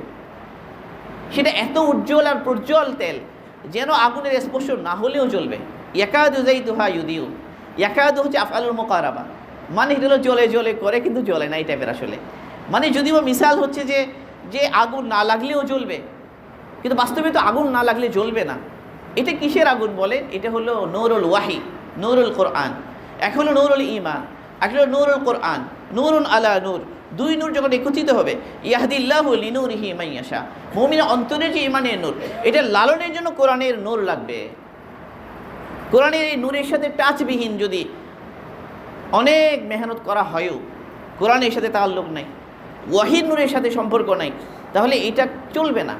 ইয়াকাদু যাইতুহা ইউদিউ হলেও বাস্তবে এটা চলবে না। এখন এই নূর হাসিল হয় কেমনে, এটা বলার জন্য এরপরে বলছে ফি বুয়ুতিন আদিনাল্লাহু আন তুরফা ওয়া ইউযকারা ফিহা ইসমুহু ইউসাব্বিহু লাহু ফিহা বিল গুদুবি ওয়াল আসালি রিজাল। এই রিজাল মানে আবার রুহানিয়াত ওয়ালাদেরকে নিয়ে এসেছেন এখানে।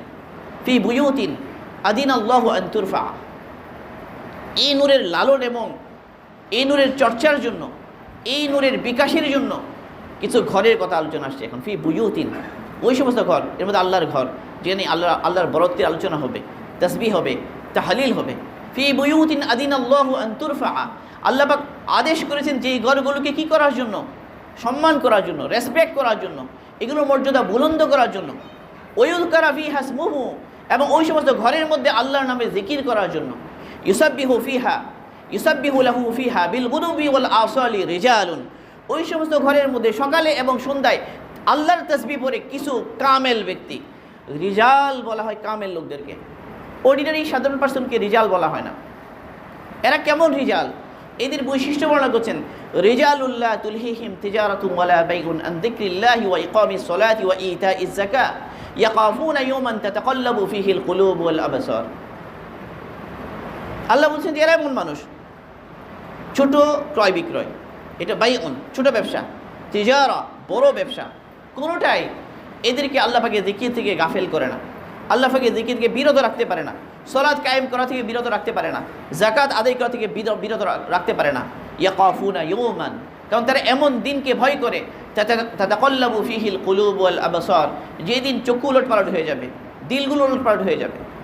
তারা ঈমানওয়ালা, রুহানিয়তওয়ালা, আখিরাতের দিনকে বিশ্বাস করে, আল্লাহ তাআলা জিকিরে সর্বদা ব্যস্ত থাকে, আল্লাহ পাকের বিধান মজবুতির সাথে পালন করে, আল্লাহ পাকের বিধানকে কোনো প্রকার কম্প্রোমাইজ করে কি করে দেয় না, নষ্ট করে দেয় না।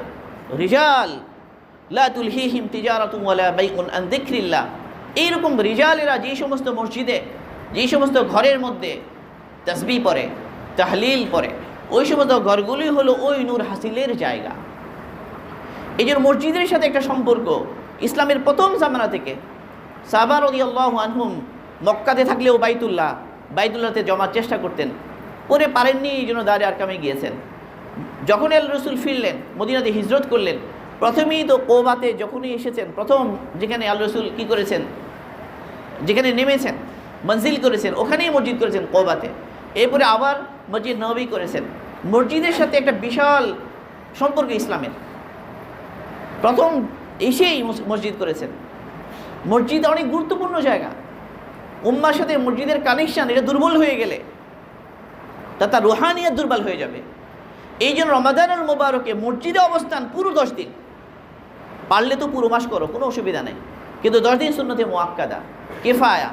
প্রত্যেক মসজিদে ইতিকাফ হওয়া লাগবে। কোনো মসজিদ যদি না হয় সবাই গুনাহগার হবে। এত গুরুত্ব কী জন্য ইতিকাফের? কারণ এই ইতিকাফ আল্লাহর ঘরে তাসবিহ তাহলিল এটা যখন হবে তখনই ওই নূর হাসিল হবে।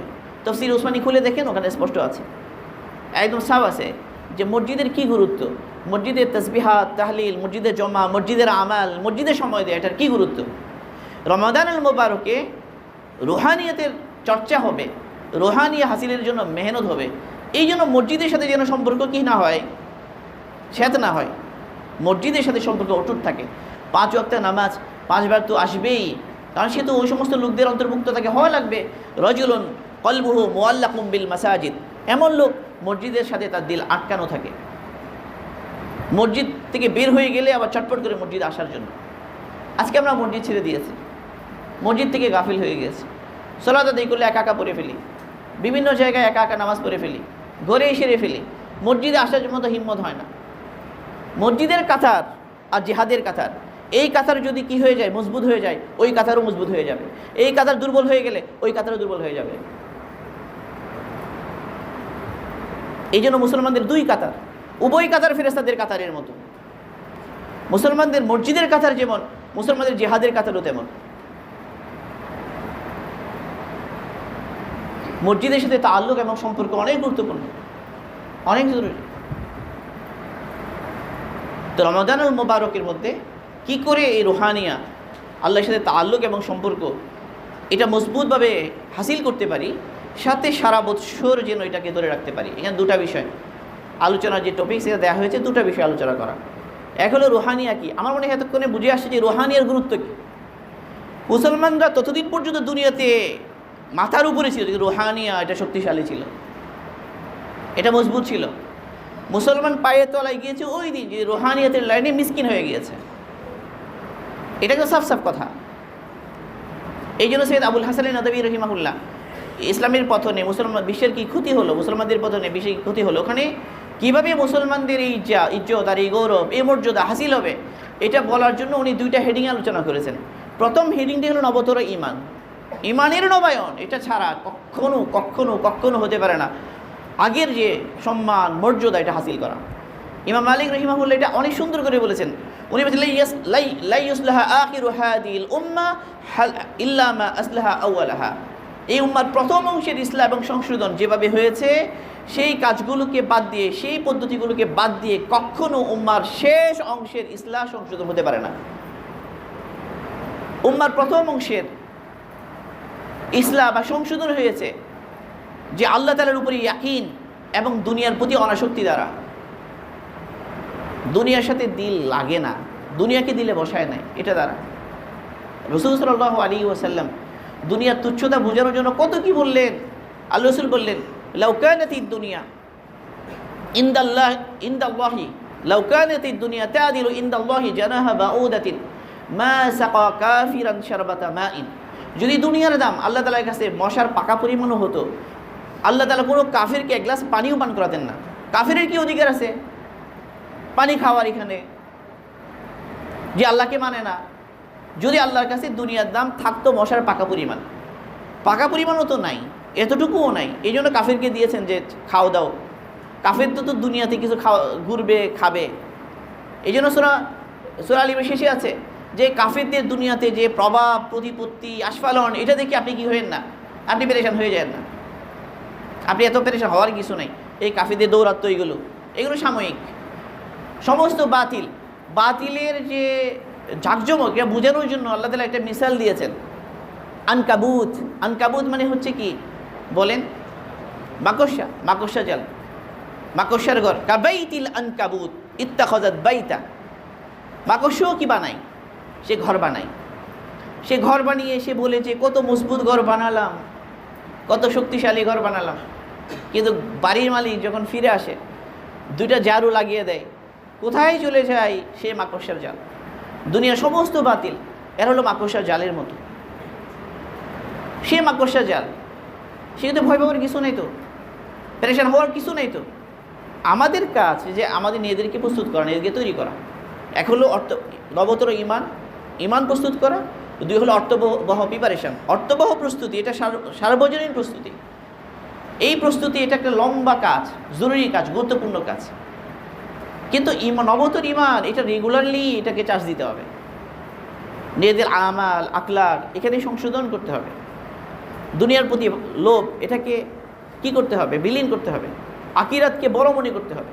হাসান বসরি রাহিমাহুল্লাহ উনি বলছেন যে আদরাকতু আকওয়ামান, আমি এই সময় এমন লোকদেরকে দেখেছি, আমি এমন সব লোকদেরকে দেখেছি যারা এটার পরোয়া করতেন না দুনিয়া কার কাছে গেল, ওর কাছে গেল, অনেক ওর কাছে এলো। তাদের কাছে এক টুকরা স্বর্ণ আর এক টুকরা মাটির মধ্যে কোনো পার্থক্য ছিল না। মুসলমানরা যখন রোম এবং পারস্য জয় করেছে, রোম এবং পারস্যের যে মাথার মুকুট এক লাথি দিয়ে দিকে নিয়ে যাচ্ছে, আরেক লাথি দিয়ে কেউ এটা ফিরেও দেখাচ্ছে না, পায়ে লাথি দিয়ে এটাকে কি করছে, নিয়ে যাচ্ছে। মানে এগুলোর চালানারও দাম নেই মুসলমানের কাছে। তাইলে এই বিষয়গুলো আকিরাতকে বড় করে দেখা, ইমানের বিষয়গুলোকে বড় করে দেখা, আল্লাহ পাকের সাথে মজবুত সম্পর্ক তাআল্লুক সৃষ্টি করা, ইবাদতে আকলাকে আমালে আগে বাড়ানোর জন্য চেষ্টা করা, পুরা উম্মার জন্য, পুরা উম্মাকে আবার সে মর্যাদা ফিরিয়ে দেওয়ার জন্য এই সব বিষয়গুলো জরুরি। রমাদানের মোবারক আল্লাহ তাআলা আমাদেরকে দান করেছেন। তো এই মাসে এমন একটা প্ল্যান হওয়া দরকার যে রমাদানের মোবারকের কোনো অংশে আমি গাফেল না থাকি, এবং রুহানিয়াকে মজবুত করার জন্য আমাদের যত ধরনের রিফোর্ট আর মেহনত আছে, যত ধরনের মুজাকার আর মজলিস আছে, দিনই যত জায়গাগুলো আছে যেখান থেকে আমরা খোরাক নিতে পারি, এই সব জায়গাগুলো থেকে খোরাক নেয়ার জন্য তৈরি থাকা। দিনের বেলা রোজা রাখতে হবে। রোজা রাখা মানে কি নয়, উপোস থাকা নয়, শুধু পেট খালি থাকা নয়। রাসূল সাল্লাল্লাহু আলাইহি ওয়াসাল্লাম বলেন, রুব্বা সাইমিন লাইসা লাহু মিন সিয়ামিহি ইল্লাল জু ওয়া রুব্বা কাইমিন লাইসা লাহু মিন কিয়ামিহি ইল্লা সাহার। রাসূল সাল্লাল্লাহু আলাইহি ওয়াসাল্লাম বলেন যে অনেক রোজাদার এমন আছে উপোস থাকা ছাড়া তার কোনো ফায়দা হয় না। অনেক রাত্র জাগরণকারী এমন আছে রাত্র জেগে থাকা ছাড়া তার আর কোনো লাভ হয় না। রাসূল সাল্লাল্লাহু আলাইহি ওয়াসাল্লাম বলেন যে ওই ব্যক্তি মান লাম ইয়াদা কওলা জুরি ওয়াল আমালা বিহি, যে ব্যক্তি মিথ্যা কথা ছাড়ে নাই এবং উল্টাপাল্টা গুনার কাজ এটা ছাড়ে নাই, লাইসা লিল্লাহি হাজাতুন আই ইয়াদাশ তাআমাহু ওয়া শারাবা, এই ব্যক্তির শরাব পানীয় ত্যাগ করা, এই ব্যক্তির খাবার ত্যাগ করার আল্লাহর কোনো প্রয়োজন নেই। যে ব্যক্তি মিথ্যা কথা ছাড়ে নাই, যে ব্যক্তি গুনাহ ছাড়ে নাই রমজান মাসে, তার এই পেট উপোস থাকার কোনো দরকার আল্লাহর কাছে নেই। সুস্পষ্ট কথা। আল্লাহ রাসূল বলেন আসিয়ামু জুন্নাতুন, আসিয়ামু জুন্নাতুন, রোজা ঢাল স্বরূপ, যতক্ষণ এটাকে ফিরে ফেলা না হয়। জিজ্ঞাসা করা হলো কীভাবে ফিরে ফেলা হয়? বলে বিল কাযিবাতি ওয়াল গীবা, মিথ্যা এবং গীবতের মাধ্যমে রোজাকে ফিরে ফেলা হয়। তাহলে রোজা সোম এটা এমনভাবে রাখতে হবে যেন আমার নজরের হেফাজত হয়। আফসোস, এক ভাই বড় আফসোসের সাথে আমাকে বলছে, ছোট ভাই জুনিয়র মানুষ, বড় চোখের পানি ফেলেছে, বলছে যে এমন কোনো রমাদান নাই যে রমজানে শাওয়াতের প্রাবল্যের কারণে সে একটা না দুইটা রোজা, কমপক্ষে একটা দুইটা তিনটা রোজা তার সে ভাঙতে বাধ্য হয় না। মানে বিভিন্ন গুনাতে লিপ্ত হয়ে যাওয়ার কারণে, শাওয়াত, বিভিন্ন ধরনের অশ্লীলতা, অশ্লীল ভিডিও এগুলো দেখতে অভ্যস্ত হয়ে যাওয়ার কারণে প্রত্যেক রমজানে সে বলে যে আমার একটা রোজা আমার ভাঙতে হয়, দুইটা তিনটা রোজা আমার ভেঙে ফেলতে হয়। আফসোস আফসোস যে আমরা নফসের গোলামি করতে করতে কোথায় পৌঁছে গেছি। রমাদানুল মুবারকেও এগুলো বাদ নাই। আফসোস। তো এই জন্য গুনাহ ছাড়তে হবে। এই যে সোশ্যাল মিডিয়া ইস্যুর পর ইস্যু আসে, দেখতে হয়, নোটিফিকেশন চেক করতে হয়, কি আসলো রে, এগুলো একটু এক মাসের জন্য বাদ রাখি। যে সোশ্যাল মিডিয়া থেকে, মোবাইল থেকে একটু দূরত্ব সৃষ্টি করি, এটা গুরুত্বপূর্ণ। অহেতুক কথাবার্তা, অহেতুক ঘোরাঘুরি এগুলো বাদ দিই। কারণ পুরো রমাদানের মোবারক এটা আমালের সময়।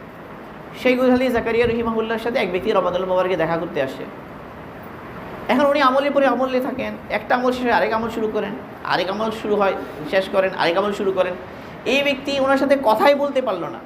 পরে এসে বলল যে আমি আপনার সাথে দেখা করতে এসেছিলাম, কিন্তু ইনশাল্লাহ এখন না, পরবর্তীতে রমাদানুল মুবারক শেষ হয়ে গেলে আসবো।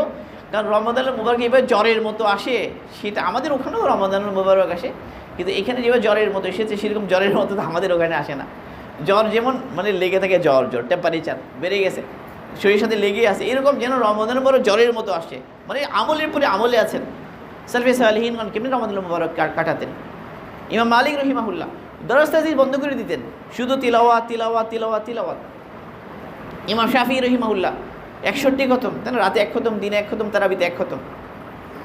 তাহলে আমরা আমাদের সাথে কোরআনের, আমাদের সাথে ইসলামের, দিনের, আমালের সম্পর্ক কত দুর্বল হয়ে গেছে। জিকির আজকারকে বাড়ানো, 4টা কাজ বেশি করতে বলা হয়েছে। লা ইলাহা ইল্লাল্লাহ বেশি বেশি করা, ইস্তেগফার বেশি বেশি করা, জান্নাত চাওয়া, জাহান্নাম থেকে পানা চাওয়া। 2টা করা ছাড়া তোমাদের কোনো উপায় নাই। আর 2টা করার দ্বারা কি হবে? তরক্কি হবে। রমাদানুল মুবারকে ব্যক্তিগত আমালগুলোকে সুন্দরভাবে করা, শেষ রাত থেকে অংশ লাভ করা, ইফতারির সময়টাকে গনিমত মনে করা। সালাসাতুন লা তুরাদ্দু দাওয়াতুহুম, 3 ব্যক্তি এমন আছে যাদের দোয়াকে রদ করা হয় না। আল ইমামুল আদেল, নেই পরায়ণ বাদশাহ, শাসক, 1 নম্বর। 2 নম্বর আসসাইমু হিনা ইফতিরু, রোজাদার ইফতারের সময় যখন সে ইফতার না করে। এবার হলো দাওয়াতুল মাজলুম, মাজলুমের দোয়া। লিসাইমি দাওয়াতুন ইনদা ফিতরিহি লাম তুরাদ, লিসাইমি দাওয়াতুন ইনদা ফিতরিহি লা তুরাদ্দু, যে রোজাদারের এমন এক দোয়া আছে ইফতারের সময় যে রদ করা হয় না। তাহলে ইফতারের আগের মুহূর্তে 10 থেকে 15 মিনিট এটা অনেক আল্লাহর দিকে ফিরে 2 হাত তুলে বিগলিত অন্তর নিয়ে আল্লাহর কাছে চাই, আল্লাহর কাছে বলি, আল্লাহর কাছে চাওয়া, দোয়া এবং মুনাজাত, আল্লাহর কাছে কান্নাকাটি করা আল্লাহর কাছে অনেক পছন্দের আমল, অনেক পছন্দের আমল। আমাদের সালফে সালিহিনগণ অনেক বেশি কান্নাকাটি করতেন,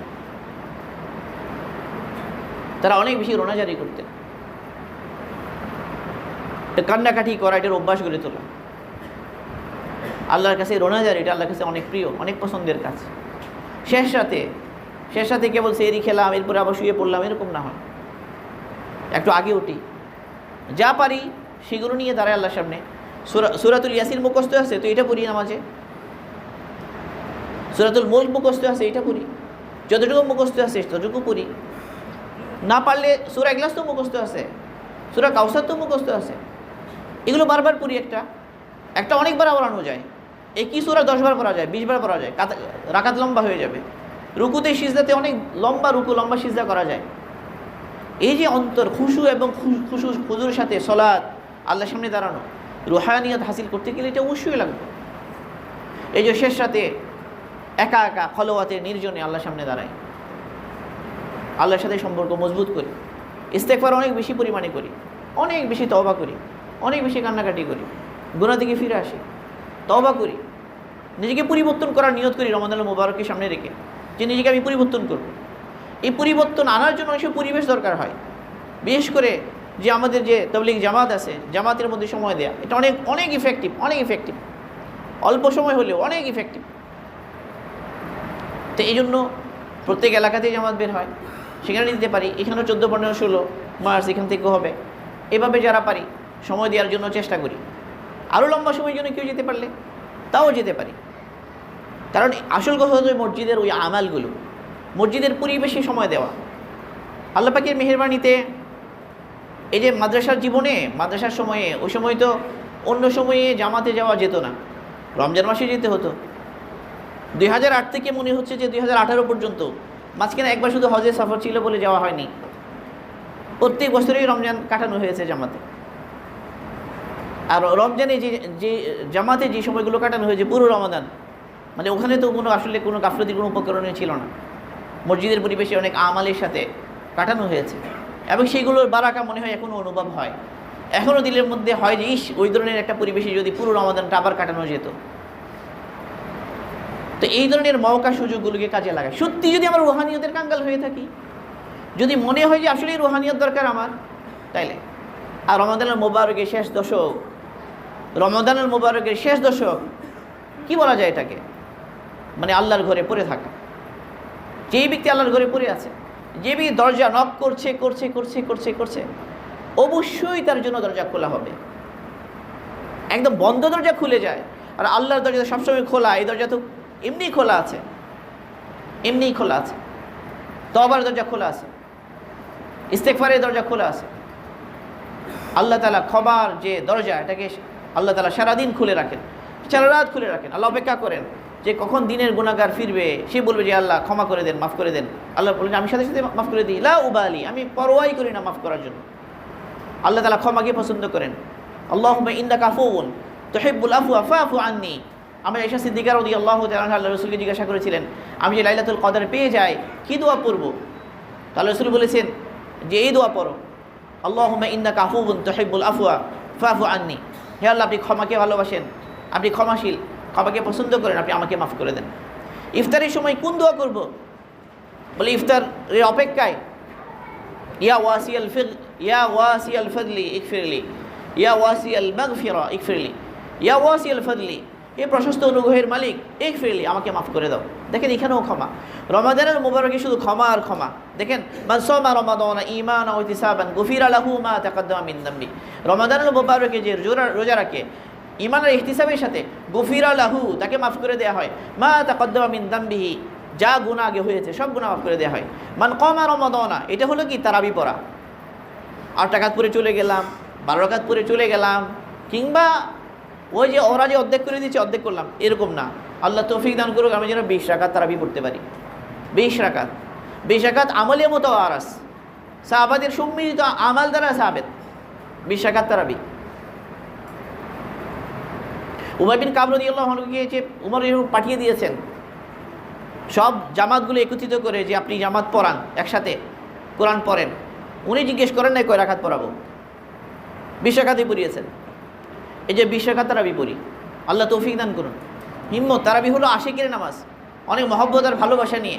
কোরআনের প্রতি যদি ভালোবাসা থাকে তাহলে একটু ধৈর্য ধরে দাঁড়াই, একটু মনোযোগ দিয়ে শোনার চেষ্টা করি। পারলে আগেই এটার মূল ভাবার্থ পড়ে নিই, কিছু অংশ পর্যন্ত তাফসীর থেকে পড়ে নিই, যদি তৌফিক হয় তাফসীর ওসমানী খুলে পড়ে নিই কিছু, এরপরে দাঁড়াই সেই অংশটা একটু মনোযোগ দিয়ে পড়ি, একটু বোঝার চেষ্টা করি, খুব মহব্বতের সাথে দাঁড়াই, দিলকে নরম করে দাঁড়াই তারাবিতে। ইনশাআল্লাহ অনেক নূর হাসিল হবে, অনেক নূর হাসিল হবে। যারা কোরআন পড়তে জানি, 1 খতম 2 খতম 3 খতম তিলাওয়াত করা, এটা আলাদা নেকি, আলাদা নূর, আলাদা নূর তিলাওয়াত। ওসমান রাদিয়াল্লাহু বলতেন যে তোমাদের অন্তর যদি কি হতো, পাক হতো, তোমরা কোরআন পড়ে তৃপ্ত হতে পারতে না, মানে তোমাদের পিপাসা মিটতো না, ইচ্ছে হতো যে আরও পড়ি আরও পড়ি আরও পড়ি। বাচ্চাকে আইসক্রিম দিলে কি হয়, ছোটো বাচ্চা আইসক্রিম দেন তো, প্রত্যেক মানে চুমুক কি মজা করে সে খায় বাচ্চা আইসক্রিম, ওর কি মজা লাগে আইসক্রিম খেতে। তো মুমিনের তো কোরআন এইভাবে মজা নিয়ে পড়া দরকার, এইভাবে মজা নিয়ে তেলাওয়াত করা দরকার। সালাফগণ এক এক আয়াত সারা রাত পড়তেন, এক এক আয়াত তারা স্বাদ নিয়ে নিয়ে পড়তেন। আফসোস কত নিয়ামত আমরা হাসিল করে মানে মিস করে ফেলেছি। তো আল্লাহ তৌফিক দান করেন যে আল্লাহর কালামের সাথে, কোরআনের সাথে একটা সম্পর্ক এই মাসে তৈরি করে দিই, এই মাসে একটা মজবুত সম্পর্ক কোরআনের সাথে তৈরি করি। সাদাকা, সাদাকা একটা গুরুত্বপূর্ণ আমাল। আল্লাযীনা ইউনফিকুনা আমওয়ালাহুম ফী সাবিলিল্লাহি, এই ধরনের অনেক আয়াত আছে না, ইবতিগাআ মারদাতিল্লাহ আও তাসবীতান লিআনফুসিহিম। ইবতিগাআ মারদাতিল্লাহ যেমন আছে, ওয়া তাসবীতান মিন আনফুসিহিম আছে। তাসবীত মানে দৃঢ় করা, সাদাকা মানুষকে দৃঢ় করে, সাদাকার দ্বারাও ইমানি দৃঢ়তা সৃষ্টি হয়, সাদাকা দ্বারাও ইমানি মজবুতি হয়। এটা তাসবীতান মিন আনফুসিহিম ওই সূরা বাকারার সেই দিকের আয়াতগুলো থেকে বোঝা যাচ্ছে, আল ইমরানে মনে হয়, আল ইমরানের শুরুর দিকের আয়াত।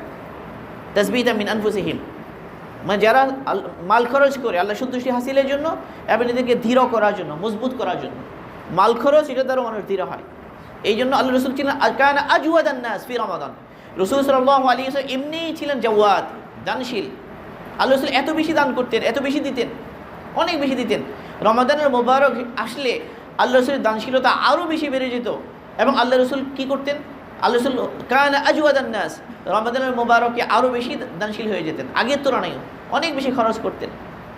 ইফতারি করানো, মানুষকে ইফতারি দেওয়া, মানুষকে সহযোগিতা করা, মানুষের পাশে দাঁড়ানো, বিনা খিদমার কাজগুলো, এগুলো বাদ না দিই। কারা অভাবী, কারা দুর্বল, কাদের কাছে টাকা পয়সা না ইফতারি কেনার জন্য, সেই রীতি দুটা খেতে পারে না, তাদের জন্য একটু ফিকির করি, অনেক উপকার হবে। এবং এগুলো তো আল্লাহর সাথে ভালোবাসা বাড়বে, মহব্বত বাড়বে। ওয়ায়ুতঈমুনা আত-তাআমা আলা হুব্বিহি মিসকিনান ওয়া ইয়াতীমান ওয়া আসীরা ইন্নামা নুতঈমুকুম লিওয়াজহিল্লাহি লা নুরিদু মিনকুম জাযাআন ওয়ালা শুকুরা ইন্না নাখাফু মির রাব্বিনা ইয়াওমান আবুসান কামতারিরা ফাওয়াকাহুমুল্লাহু শাররা যালিকাল ইয়াওমি ওয়া লাক্কাহুম নাদরাতান ওয়া সুরুরা। সূরা দাহরের মধ্যে লম্বা আলোচনা। কিসের আলোচনা? জাস্ট রুহানিয়া। এখানে রুহানিয়া দেখেন, আলা হুব্বিহি শব্দটা খেয়াল করেন, যে যখন এতিম এলো, মিসকিন এলো, কয়েদি এলো, আলী রাদিয়াল্লাহু পরিবার, তারা 3 দিন রোজা রেখেছেন, মানতের রোজা ছিল, হাসান হুসেন অসুস্থ ছিলেন, এই জন্য মানতের রোজা রেখেছেন। ইফতারির সময় ইফতারি নিয়ে বসেছেন, এতিম এসেছে, বলছে হে আল্লাহ রসুলের পরিবার, আল্লাহর ওয়াস্তে দিয়ে দাও। এই আল্লাহর ওয়াস্তে শব্দটা শোনার সাথে সাথে আর স্থির থাকতে পারে নাই, সব দিয়ে দিয়েছে। দ্বিতীয় দিন আবার মিসকিন এসেছে, হে আল্লাহ রসুলের পরিবার, আল্লাহর ওয়াস্তে দিয়ে দাও। যে আল্লাহর ওয়াস্তে শুনেছে সব দিয়ে দিয়েছে। রোজা রোজা রোজা রেখে রোজার সাথে আমাল, ইফতার দিয়ে দিচ্ছেন। কয়েদি এসেছে তৃতীয় দিন, বলছে হে আল্লাহ রসুলের পরিবার, আল্লাহর ওয়াস্তে দিয়ে দেন। আল্লাহর ওয়াস্তে এই কথা শোনার কারণে, কারণ আল্লাহর ভালোবাসা মহব্বত অন্তরে এমনভাবে আছে, আল্লাহর ওয়াস্তে শোনার সাথে সাথে স্থির থাকতে পারে না, দিয়ে দিয়েছে। 3 দিন একই অবস্থা। আল্লাহ তাআলা আসমান থেকে ওহী নাজিল করেছেন, ওয়ায়ুতঈমুনা আত-তাআমা আলা হুব্বিহি মিসকিনান ওয়া ইয়াতীমান ওয়া আসীরা ইন্নামা নুতঈমুকুম লিওয়াজহিল্লাহি লা নুরিদু মিনকুম জাযাআন ওয়ালা শুকুরা ইন্না নাখাফু মির রাব্বিনা ইয়াওমান আবুসান কামতারিরা। যে তারা এতিম মিসকিন কয়েদিকে আল্লাহর মহব্বতে খাবার খাওয়ায়। আমি এই কথা বলি যে লা নুরিদু মিনকুম জাযাআন ওয়ালা শুকুরা, তোমাদের কাছ থেকে আমরা কোনো বদলাও চাই না, কোনো শুকরিয়া জ্ঞাপনও চাই না, কারণ ইন্না নাখাফু মির রাব্বিনা ইয়াওমান আবুসান কামতারিরা, আমরা আমাদের রবের তরফ থেকে কঠিন দিনের ভয় করি। ফাওয়াকাহুমুল্লাহু শাররা যালিকাল ইয়াওমি, এরপর আল্লাহ তাআলা তাদের ফজিলত বর্ণনা করলেন, আল্লাহ তাআলা তাদেরকে মুক্তি দিয়ে দিয়েছেন ওই দিনের খারাপি থেকে, এবং তাদেরকে আনন্দ এবং সজীবতা দিয়ে দিয়েছেন জান্নাতে। দুনিয়াতে থাকতেই জান্নাতের সুসংবাদ, তাদের আমাল যে কবুল হয়ে গিয়েছে এটার ডিক্লারেশন আসমান থেকে এসে গেছে। সাদাকা, খাওয়ানো মানুষকে, আল্লাহ তাআলা তৌফিক দান করুন। এগুলো রুহানিয়াত অর্জনের জন্য। তাসবীদাম মিন আনফুসিহিম, অন্তরকে দৃঢ় করার জন্য সাদাকা, দিল খুলে দান করতে পারা আল্লাহর জন্য, এটা অনেক বেশি প্রশান্তির জিনিস, অনেক বেশি তৃপ্তির জিনিস। বিভিন্ন জায়গায় গাজাতে আছে অসহায় লোকজন, বিভিন্ন সংস্থাগুলো যারা পাঠায় সবসময়, যারা যাচ্ছে তারা পাঠাচ্ছে, তা আমরা তাদের জন্য হাত বাড়াতে পারি, আমাদের আশপাশে যারা আছে তাদের জন্য হাত বাড়াতে পারি। আরও বিভিন্ন মানুষরা আছে, অনেক মজলুমরা আছে, তাদের জন্য হাত বাড়াতে পারি। আল্লাহ তাআলা তৌফিক দান করুন যে সাদাকাও বেশি পরিমাণে করা। তাহলে সব ধরনের আমালগুলো, সলাৎ আগে সেতে খুশুখুজুর সাথে পড়ার চেষ্টা করি, সলাৎ খুশুখুজুর সাথে পড়া, এটা রুহানিয়তের দাবি। কদ আফলাহাল মুমিনুন আল্লাযীনা হুম ফী সলাতিহিম খাশিউন। আমাদের সলাৎ মুনাফিকদের মতো না হয়, ইযা কামু ইলা সলাতি কামু কুসালা ইউরাউনা আন-নাসা ওয়া লা ইয়াযকুরুনা আল্লাহা ইল্লা কালিলা। তারা যখন নামাজে দাঁড়ায় বড় অলসতার সাথে দাঁড়ায়, তারা আল্লাহকে খুব অল্পই স্মরণ করে। মুনাফিক, নিফাক। আমাদের সলাৎ মুনাফিকদের মতো হবে কেন? আমাদের সলাৎ তো মুমিনের মতো হবে, আমাদের সলাৎ তো আব্দুল্লাহ ইবনে জুবাইর রাদিয়াল্লাহুর মতো হবে। লড়াই চলতেছে দুশমনদের সাথে, বাইতুল্লাহতে ওখানে নামাজে দাঁড়িয়েছেন, গোলা এসে এদিকে দাঁড়িয়ে এবং গলার মাঝখান দিয়ে গিয়ে ওয়াল ফেলে দিয়েছেন, আর ওনার খবরই নাই। সলাৎ, নামাজ, 5 ওয়াক্ত সলাৎ খুশুখুজুর সাথে পড়ার জন্য চর্চা করি, বেশি বেশি নফল পড়ার জন্য চেষ্টা করি। ইশরাক করি, আওয়াবিন পড়ি, মাগরিবের পরে, শেষ সাথে সলাত আদায় করি। সলাতের পরিমাণ বাড়াই, যা পড়তাম আগে আরও বাড়িয়ে দিই, কারণ এটা তো নফল পড়লে ফরজের সওয়াব দেওয়া হবে, নফল ফরজের মতো গণ্য হবে। তাহলে এই যে সুযোগগুলো রমাদানুল মুবারকে, সেগুলো হাসিল করার জন্য চেষ্টা করি। তাহলে সলাৎগুলো জামাতে পড়ি। তাকবীরুল্লাহ মিস হয়ে যায় সারা বছর, এখন যেন তাকবীরুল্লাহ মিস না হয়। এখন দিয়ে ধরি যে এখন থেকে তাকবীরুল্লাহর ইহতিমাম করি, কেনাকাটা যা আছে, যা দরকার, এগুলো আগে সেরে ফেলি। রমাদানুল মুবারকে গুনার মজলিসে যেন যেতে না হয়, অশ্লীলতা বেহায়াপনার যেন মুখোমুখি হতে না হয়। মহিলারা বাজারে, আল্লাহ মাফ করুক, মুসলমানের মেয়েরা বাজারে, হায় হায়, এখন নিজেদের পাশে দিলে নিজেরা একটু দূরে রাখি, ওই তাবাররুজের ভিতরে না যায়। এটা তাবাররুজুল জাহেলিয়া, জাহেলি যুগের তাবাররুজ। এটা এই জাহেলিয়া শব্দটা কোরআনে পাকে কয়েক জায়গায় আসছে। এই তাবাররুজের বিষয়টাকে জাহেলিয়ার সাথে মানে নিসবত করে আল্লাহ বলেছেন তাবাররুজুল জাহেলিয়া, মানে এটা জাহেলিয়া, সোজা কথা। জাহেলি যাদের কথা বলেছেন, হামিয়াতুল জাহেলিয়া আছে এক জায়গায়, তাহলে এই জাহেলিয়ার বিষয়গুলো, এরপরে বিধানের ব্যাপারে আছে আফা হুকমাল জাহিলিয়াতি ইয়াবগুন, বিধানের কিন্তু জাহেলিয়া, আল্লাহর বিধান ছাড়া অন্য কোনো বিধান দিয়ে ফয়সালা করা, এটা হলো জাহেলিয়াতের বিধান। জাহেলিয়া শব্দটা বিভিন্ন জায়গায় এসেছে। হামিয়াতুল জাহেলিয়া, জাহেলি জাত মানে এই যে গোত্রপ্রীতি, গোত্রের কারণে, দলবাজির কারণে অন্যের বিরুদ্ধে লড়াই করা, হামিয়াতুল জাহেলিয়া। এরপর হলো তাবাররুজুল জাহেলিয়া, যে নারী পুরুষ একত্রে ধাক্কাধাক্কি করে চলা, বড় পছন্দের জিনিস। আল্লাহ রাসূলের বিবিদেরকে উদ্দেশ্য করে আল্লাহ তাআলা বলেছেন ওয়ালা তাবাররাজনা তাবাররুজাল জাহিলিয়াতিল উলা। আফসোস যে রমাদানুল মুবারকে তাবাররুজ চলে, তাবাররুজুল জাহিলিয়া চলে। নিজেদের মেয়েদেরকে, নিজেদের বোনদেরকে, নিজেদেরকে অধীনস্থ নারীদেরকে বুঝায়, তাদেরকে ছেড়ে না দিই, আর নিজেরা সেখানে তাদের সাথে পাল্লা দিয়ে ধাক্কাধাক্কি করে। আফসোস, কেমনে রোজা সুন্দর হবে বলেন, কেমনে রুহানিয়া ঠিক থাকবে বলেন, কেমনে সারা বছর গুনাহ থেকে বেঁচে থাকবো বলেন। যে রমাদানুল মুবারকে এইভাবে কষ্ট করে যদি নিজেকে গুনাহ থেকে ইনশাআল্লাহ বিরত রাখতে পারি, তাহলে ইনশাআল্লাহ রমাদানুল মুবারকের পরেও এটার প্রভাব আমার মধ্যে থাকবে, এটার আসর আমার মধ্যে বাকি থাকবে। তাহলে সলাতের ইহতিমাম করব। যদি ক্লাসে যেতে হয় ক্লাসে যাব, বাজারে যেতে হয় বাজারে যাব, চাকরিতে যেতে হয় চাকরিতে যাব, কিন্তু সলাতের সাথে কম্প্রোমাইজ নাই। অন্য সময় করেছি, রমাদানুল মুবারকে না হয়। রমাদানুল মুবারকে যেন আমি মসজিদে যাই, একটু আর্লি যাই, একটু সুন্দর করে সুন্নতটা পড়ি, একটু খুশি খুশির সাথে পড়ার চেষ্টা করি, একটু বিগলিত দিল নিয়ে কিছুক্ষণ আমাল করি, দোয়া করি, তাসবিহাত আদায় করি, মসজিদে সময় দিই।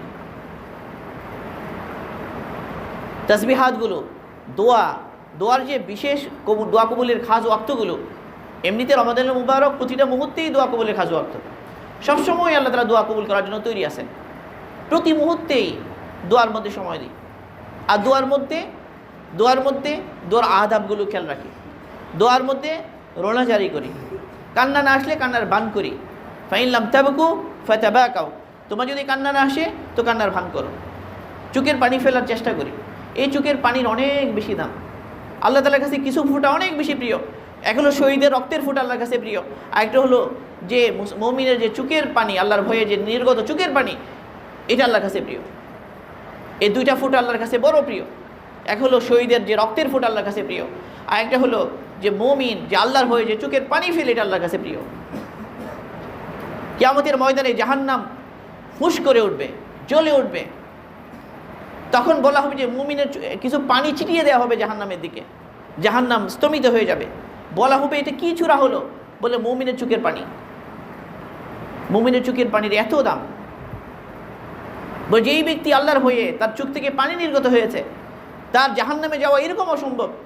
যেরকম এটা মিসাল দেওয়া হয়েছে, মিসাল আমার কাছে মনে পড়তেছে না, এটা মিসালের সাথে বলা হয়েছে। চোখের পানির এত দাম, সত্যিকার অর্থে যদি আল্লাহর ভয়ে চোখের পানি বের হয়, অনেক মূল্য। তো রমাদানুল মুবারকে যেন এই কান্নাকাটির অভ্যাস, এটা আমাদের অভ্যাস হয়। রাসূল সাল্লাল্লাহু আলাইহি ওয়াসাল্লাম কীভাবে কেঁদেছেন বদরের দিন, কীভাবে কেঁদেছেন সারা রাত। বদরের দিন আল্লাহ রাসূল বারবার কেঁদে কেঁদে বলছেন যে আল্লাহ, এই আজকের এই ক্ষুদ্র দল এটা যদি নিশ্চিহ্ন হয়ে যায়, দুনিয়াতে আপনার কথা বলার কেউ থাকবে না, আপনার কথা বলার কেউ থাকবে না।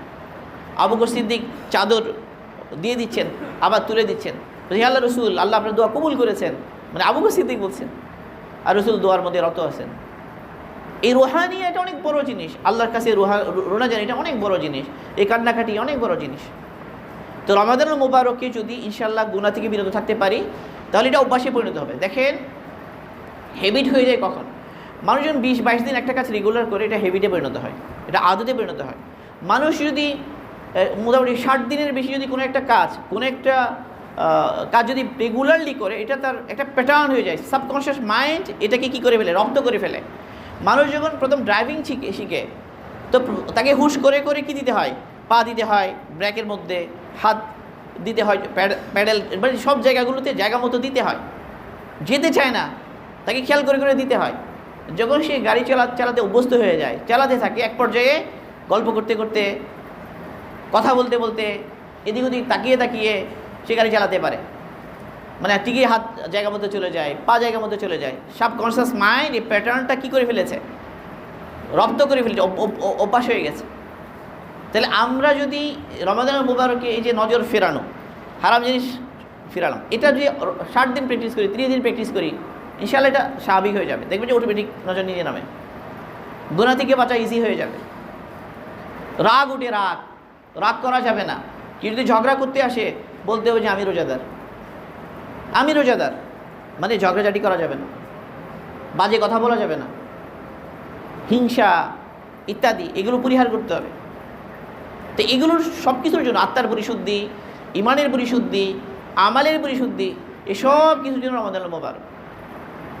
সব কিছু থেকে অংশ নিব, রাতগুলোকেও কাজে লাগাবো, দিনগুলোকেও কাজে লাগাবো।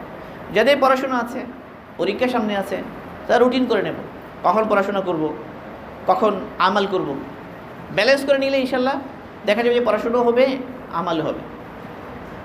পড়াশোনা যাদের পরীক্ষা আছে, এসসি পরীক্ষা, এইচএসসি পরীক্ষা যাদের আছে সামনে, তো তারা কি করতে পারে, পড়াশোনার জন্য রুটিন করতে পারে, বিভিন্ন সময় পড়তে পারে, পড়াশোনাও করে নিতে পারে। অন্য কাজগুলো করতে করতেও আমাল জারি রাখবো। জিকির যেটা এত সহজ আমাল, এটা এমন যে সবসময় করা যায়। রাসূল সাল্লাল্লাহু আলাইহি ওয়াসাল্লাম বিদায় দিচ্ছেন কাকে? মুআয বিন জাবাল রাদিয়াল্লাহু আনহুকে বিদায় দিচ্ছিলেন। তো বিদায় দেওয়ার সময়ে রাসূল সাল্লাল্লাহু আলাইহি ওয়াসাল্লাম অনেক কথা বলেছেন। এক পর্যায়ে এটাও বলেছেন যে মুআয, তুমি তো এসে আমাকে আর দেখবে না, আমার কবর দেখবে, এটাও বলেছেন। রসুল থেকে আলাদা হওয়া সাহাবাদের জন্য অনেক বেশি পেরেশানি ছিল। তা রসুলকে তারা অনেক বেশি ভালোবাসতেন, শাহাদাত তাদের কাছে এত প্রিয় ছিল। একটা কারণ ছিল রসুলের সাথে সাক্ষাৎ হবে। গাদান নালকাল আহিব্বা মুহাম্মাদান ওয়া হিজবা, জিহাদের ময়দানে সাহাবারা যেতে নেই যে শাহাদাতের তামান্না নিয়ে, এই মরে যাব গিয়েই রসুলের সাথে দেখা হবে। সাহাবা রাদিয়াল্লাহু আনহু রসুলের সাথে সাক্ষাতের তামান্না এরকম ছিল। তো মুআয চলে যাচ্ছেন, তিনি এক পর্যায়ে জিজ্ঞাসা করলেন, আল্লাহ রসুল, আইয়ুল আমালি আহাব্বু ইলাল্লাহ, আল্লাহর কাছে সবচেয়ে প্রিয় আমল কোনটা? আল্লাহ রসুল বললেন যে আনতা মৌতা ওয়া লিসানুকা রাদবা মিন যিকরিল্লাহ, এমন হালতে তোমার মৌত আসে, তোমার জবান আল্লাহ জিকিরে লিপ্ত। দেন এটা কার হবে বলেন? যে জিকিরে অভ্যস্ত হয়েছে। এ জিকির এটা রুহানিয়া অর্জনের জন্য অনেক গুরুত্বপূর্ণ বিষয়। যে হজের মধ্যে জিকির বেশি হবে, ওটা হবে অনেক বেশি ফজিলতওয়ালা হজ। যে জিহাদের মধ্যে অনেক বেশি জিকির হবে, এটা হবে অনেক ফজিলতওয়ালা জিহাদ। প্রত্যেক যে রোজার মধ্যে অনেক বেশি জিকির হবে, এটা হবে সবচেয়ে ফজিলতওয়ালা রোজা। জিকির প্রত্যেক আমালকে দামি করে, প্রত্যেক আমাল দামি হয় জিকিরের মাধ্যমে। তাহলে যে কোনো আমাল এটা যদি জিকির কাসরাতে জিকিরের সাথে হয়, এটা অনেক দামি জিকির হবে, দামি আমাল হবে। এই জন্য জিকিরের আধিক্য এটা গুরুত্বপূর্ণ। আল্লাহ তাআলা একটা আমাল বেশি পরিমাণে চান, এটা হলো জিকির। জিকিরের কথা যেখানেই বলেছেন কাসীরা বলেছেন, ইয়া আইয়ুহাল্লাযীনা আমানু যকুরু যিকরান কাসীরা, ইয়া আইয়ুহাল্লাযীনা আমানু যকুরুল্লাহা যিকরান কাসীরা। আল্লাহ তাআলা মুমিনদের সিফাত বর্ণনা করছেন, সিফাত বর্ণনা করতে করতে জিকিরের প্রসঙ্গ এলো। জিকিরের প্রসঙ্গ যে এলো বলেন আদ-দাকিরিন আল্লাহ কাসীরাও ওয়াদ-দাকিরাত, মানে ওখানেও কাসীরা লাগিয়ে দিয়েছেন। আদ-দাকিরিন আল্লাহ কাসীরাও ওয়াদ-দাকিরাত, বেশি বেশি আল্লাহ জিকিরকারী পুরুষ, বেশি বেশি আল্লাহ জিকিরকারী নারী। এখানেও বেশি, এই বেশির কথাটা লাগিয়ে দিয়েছে। একটা জিনিস বেশি দরকার হয়, এটা হলো জিকির। এই জন্য জিকির হলো এমন একটা আমাল যেটা সবচেয়ে সহজ, আর আমরা সবচেয়ে বেশি অবহেলা করি, সবচেয়ে গাফেল। জিকির হলো সবচেয়ে সহজ আমল, আর এটা দ্বারা রুহানি তরক্কি এটা অনেক বেশি হয়। আল্লাহ রাসূল বলেন, মাসালুল্লাযী ইয়াযকুরু রাব্বাহু ওয়াল্লাযী লা ইয়াযকুরু রাব্বাহু মাসালুল হাইয়্যি ওয়াল মাইয়িত। যে ব্যক্তি তার রবে জিকির করে আর যে ব্যক্তি তার রবে জিকির করে না, তাদের উভয়ের উদাহরণ হলো মৃত এবং জীবিতের সাথে, একজন মরা একজন জীবিত। তো এই জন্য জিকিরের ইহতিমাম, জিকির কাসরাত, দরুদ শরীফ বেশি পরিমাণে পড়া, ইস্তিগফার বেশি পরিমাণে পড়া, লা ইলাহা ইল্লাল্লাহ বেশি পরিমাণে পড়া। কেউ যদি একটা নিসাব আর তরতিব বানিয়ে ফেলে যে কী পরিমাণ পড়বে, 300 300, 400 400, 1000 1000, যে যত বেশি পারে পড়তে পারে। তিলাওয়াতের জন্য, জিকিরের জন্য, সাদাকার জন্য, এইভাবে যদি প্রত্যেকটার জন্য ইনশাআল্লাহ রুটিনের মধ্যে সময় রাখা হয়, নিসাব বানানো হয়, ইনশাআল্লাহ কোনো আমলই ছুটবে না। আর শেষ দশককে আমলের জন্য ফারেক করব। ইতিকাফ করতে পারলে তো ইতিকাফ করব, ইতিকাফ করতে না পারলেও বেশি আমল করার জন্য এই সময়টাকে ফারেক করব। যদি সম্ভব হয় দিনের বেলা কাজে ব্যস্ততা থাকে, রাতে এসে বিছানা ফেলাবো মসজিদে, যারা মুতাকিফ আছে তাদের সাথে থাকবো। এটা কিন্তু সবে কদর, যদি লাইলাতুল কদর পাওয়া হয়ে যাবে, আমি নফল ইতিকাফের নিয়ত করব। আমি সুন্নতে মুআক্কাদা ইতিকাফ পুরো টানা থাকতে পারি না, ডিউটি করতে হয়, ডাক্তার মানুষ, ডিউটি মিস দেওয়া যায় না। তো ডিউটি শেষ করে এসে রাতের বেলা বিছানা ফেললাম, মসজিদে থাকলে কিছু আমল হয়েই যাবে। ইতিকাফের নিয়তে থাকবো, যতক্ষণ আছি মসজিদে ঢুকবো ইতিকাফের নিয়ত করে ফেলবো। নফল ইতিকাফ এটা যে কোনো সময়েই করা যায়, কম থেকে কম সময়ের জন্য করা যায়, বেশি সময়ের জন্য করা যায়। তাহলে ইতিকাফের যে আমাল এটা মজবুতির সাথে ধরবো, একদম গুনাহ করবো না, না জবানি গুনাহ, না চোখের গুনাহ, না কানের গুনাহ, না অন্তরের গুনাহ, কোনো ফাহিশা কাজ, কোনো অশ্লীল কাজ, কোনো অহেতুক কাজ সব ছুটি দিয়ে দিলাম। মানে নিজের উপরে পাবন্দি লাগিয়ে দিলাম, নিজের সাথে নিজে একদম আজম করে নিলাম। একটা লিস্ট বানাই কোনটা কোনটা প্রায় করি, এখন করবো না। রমজান মুবারকে কোন কোন গুনাহ প্রায় হচ্ছে এটা করব না, এটা লিস্ট বানাই। কোন কোন আমল করি না লিস্ট বানাই, এটা করব, চেকলিস্ট। প্রতি চেকলিস্ট মিলাই যে আজকে করেছি কিনা, কোনো গুনাহ যেগুলো করবো না মনে করেছিলাম সেগুলো হয়েছে কিনা, চেকলিস্ট বানাই। হয়ে গেলে তওবা করি, ইস্তেগফার করি। কালকে থেকে আবার কি করি, মজবুত নিয়ত করি, নিজের সাথে চুক্তি লাগাই, মুআহাদা, যে কালকে আবার করব না। আজকে হয়ে গেছে কি করি, ইস্তেগফার, কালকে ইনশাল্লাহ আবার দৃঢ় প্রতিজ্ঞ হয়ে করব না। মুহাসাবা প্রতিদিন শেষে, এরপরে হলো মুআখাযা, দরপাকড় করা নিজেকে, করলি কেন, এ হলো মুআহাদা। মুআহাদা মানে আবার নিজের সাথে চুক্তি নবায়ন করা, যে কালকে থেকে আবার করব না। এরপরে এ বললে মুরাকাবা, দিনের বেলা খুব খেয়াল রাখা যে হয়ে যাচ্ছে কিনা কোনো ধরনের গুনাহ হয়ে যাচ্ছে কিনা, এটা খেয়াল রাখা। এইভাবে যদি ইনশাল্লাহ চেষ্টা করি, এইভাবে যদি আল্লাহ যেহেতু সহজ হয়ে যাবে, আমলের উপর ওঠা, আমলের উপর ধীর থাকা সহজ হবে। তো এই জন্য রমাদান মুবারক হিসেবে সব ধরনের আমালগুলো দেখি যে আমার সময় কোথায় নষ্ট হচ্ছে। প্রথম দিন মুহাসাবা করি, প্রথম রমাদান মুবারক কীভাবে কাটালাম, সুন্দরভাবে যদি কাটাতে পারি শুকর আদায় করি। এরপরে এখানে দেখি যে কোথায় গ্যাপ হয়েছে, ওই গ্যাপটা পূরণ করি পরের দিন। এইভাবে রমাদানুল মুবারক অন্তত আমাদের এরকম হোক, ওই সমস্ত লোকদের মতো যে যাদেরকে বলা হতো যে যদি জানে যে আগামীকাল মারা যাবে আজকে আর বেশি আমল করতে পারবে না, তো সারা বছর তো আর আমরা পারি না, কমজোর মানুষ। রমাদানুল মুবারকে যেন এরকম একটা পরিস্থিতি হয়ে যায় যে চাইলে আর বেশি করা যাচ্ছে না। এটা সহজ সম্ভব, আল্লাহ তৌফিক দান করুন। এটা হলো নিয়তের বিষয়। নিয়ত এবং চেষ্টা, হিম্মত মানুষকে আগে বাড়িয়ে দেয়। মানুষের কামিয়াবি দুটো জিনিস দরকার, একটা জ্ঞান, একটা হিম্মত। কামালুল ইনসানি ফি হিম্মাতিন তুরাক্কিহি ওয়া ইলমিন ইউবাসিরুহু ওয়া ইয়াহদিহি। মুমিনের তরক্কি, উন্নতি হলো হিম্মার মধ্যে মজবুত নিয়ত করা, নিয়তের দৃঢ়তা, যে ইনশাআল্লাহ এইভাবেই রমাদান কাটাবো। এই জন্য দোয়া করি আল্লাহর কাছে, এবার সাদাকাও করি যে আল্লাহ এরকম নিয়ত করেছি যেন করতে পারি। সালাতুল হাজত পড়ে দোয়া করি যে আল্লাহ এইভাবে রমাদান মুবারক তৌফিক দান করো। সালাফদেরকে তুমি করিয়েছো, তারা এইভাবে কাটিয়েছেন, আমরা মিসকিন, আমাদেরকেও তৌফিক দিয়ে দাও। মনে করি যে এটা জীবনের শেষ রমাদান, হতে পারে না, মৌত এসে যেতে পারে। আমরা মৌতের ব্যাপারে অনেক বেশি গাফেল। নাসিতুল মাউতা ফীমা ক্বাদ নাসিতু কাআন্নী লা আরা আহাদান ইয়ামুতু ফাইন্নাল আলাইসাল মাউতু গায়াতা কুল্লি হাই ফামা লি লা উবাদিরু মা ইয়াফুতু। কত সুন্দর বলেছেন কবি। যত জিনিসকে আমরা ভুলে গেছি এর মধ্যে একটা হলো মৌতকেও ভুলে গেছি। আমাদের অবস্থা এমন হয়ে গিয়েছে যেন মৌতকে কাউকে মরতে দেখি নাই। প্রত্যেক মানুষের শেষ গন্তব্য কি মৌত নয়? তাহলে আমার কি হলো? আমি কেন ওই জিনিসের ব্যাপারে অবহেলা করছি যেটা আমার ছুটে যাচ্ছে, মানে আমার সময় নষ্ট হয়ে যাচ্ছে, আমার সংশোধনের সময় চলে যাচ্ছে। আমি মনে করছি যে আমি এক সময় ভালো হয়ে যাব, আজকে হব না, আরও 10 বছর পরে ভালো হয়ে যাব, এখন না, আরও পরে। শয়তান আমাকে ধোঁকা দিচ্ছে। কোন সময় মৌত এসে যেতে পারে কে বলতে পারে? আল্লাহ তাআলা তৌফিক দান করুন যেন মৃত্যুর একটা সুন্দর প্রস্তুতি আমরা নিতে পারি। এক রমাদানুল মুবারক আমাদের পুরো জীবনে একটা চেঞ্জ আনতে পারে। একটা মাস যথেষ্ট আমাদেরকে পরিবর্তন করার জন্য। এই রমাদানুল মুবারকের মতো যদি আমরা হায়াত কাটাতে পারি তাহলে মৌত হবে ঈদুল ফিতরের মতো। কারো কৌল আর কি, কার কৌল আমার মনে নেই। তো অন্তত রমাদানুল মুবারককে সুন্দর করে কাটানোর জন্য মজবুত নিয়ত করি। এভাবে যদি ইনশাআল্লাহ চেষ্টা করি নিশ্চয়ই আল্লাহ তাআলা কিছু না কিছু তৌফিক দিবেন। নিয়ত অনেক বড় ব্যাপার। যদি আমরা নিয়ত করে নিই ইনশাআল্লাহ আল্লাহ অবশ্যই তৌফিক দিবেন। বলেন কে নিয়ত করেছি? বলেন আমি নিয়ত করেছি ইনশাআল্লাহ। শুধু কথা বললে তো হবে না, আমরা নিয়ত করতে হবে, কাজ করতে হবে। আজকে ইনশাআল্লাহ নিজের রুটিন নিজে বানাবো। অনেক সময় অনেক প্ল্যানার থাকে, অন্যের প্ল্যান আসলে আপনার জন্য পারফেক্ট হবে না। আপনি আপনার মতো প্ল্যান বানান, প্রত্যেকে নিজের মতো একটা প্ল্যান বানায়, নিজে সুন্দর করে বসি, 2 রাকাত নামাজ পড়ি, আল্লাহর কাছে দোয়া করি, আল্লাহ একটা রুটিন বানাবো এই রমাদান মুবারকের জন্য। নিজেটা নিজে করেন তো দেখি, করে দেখবেন যে ইনশাআল্লাহ অনেক বেশি সহজ হবে।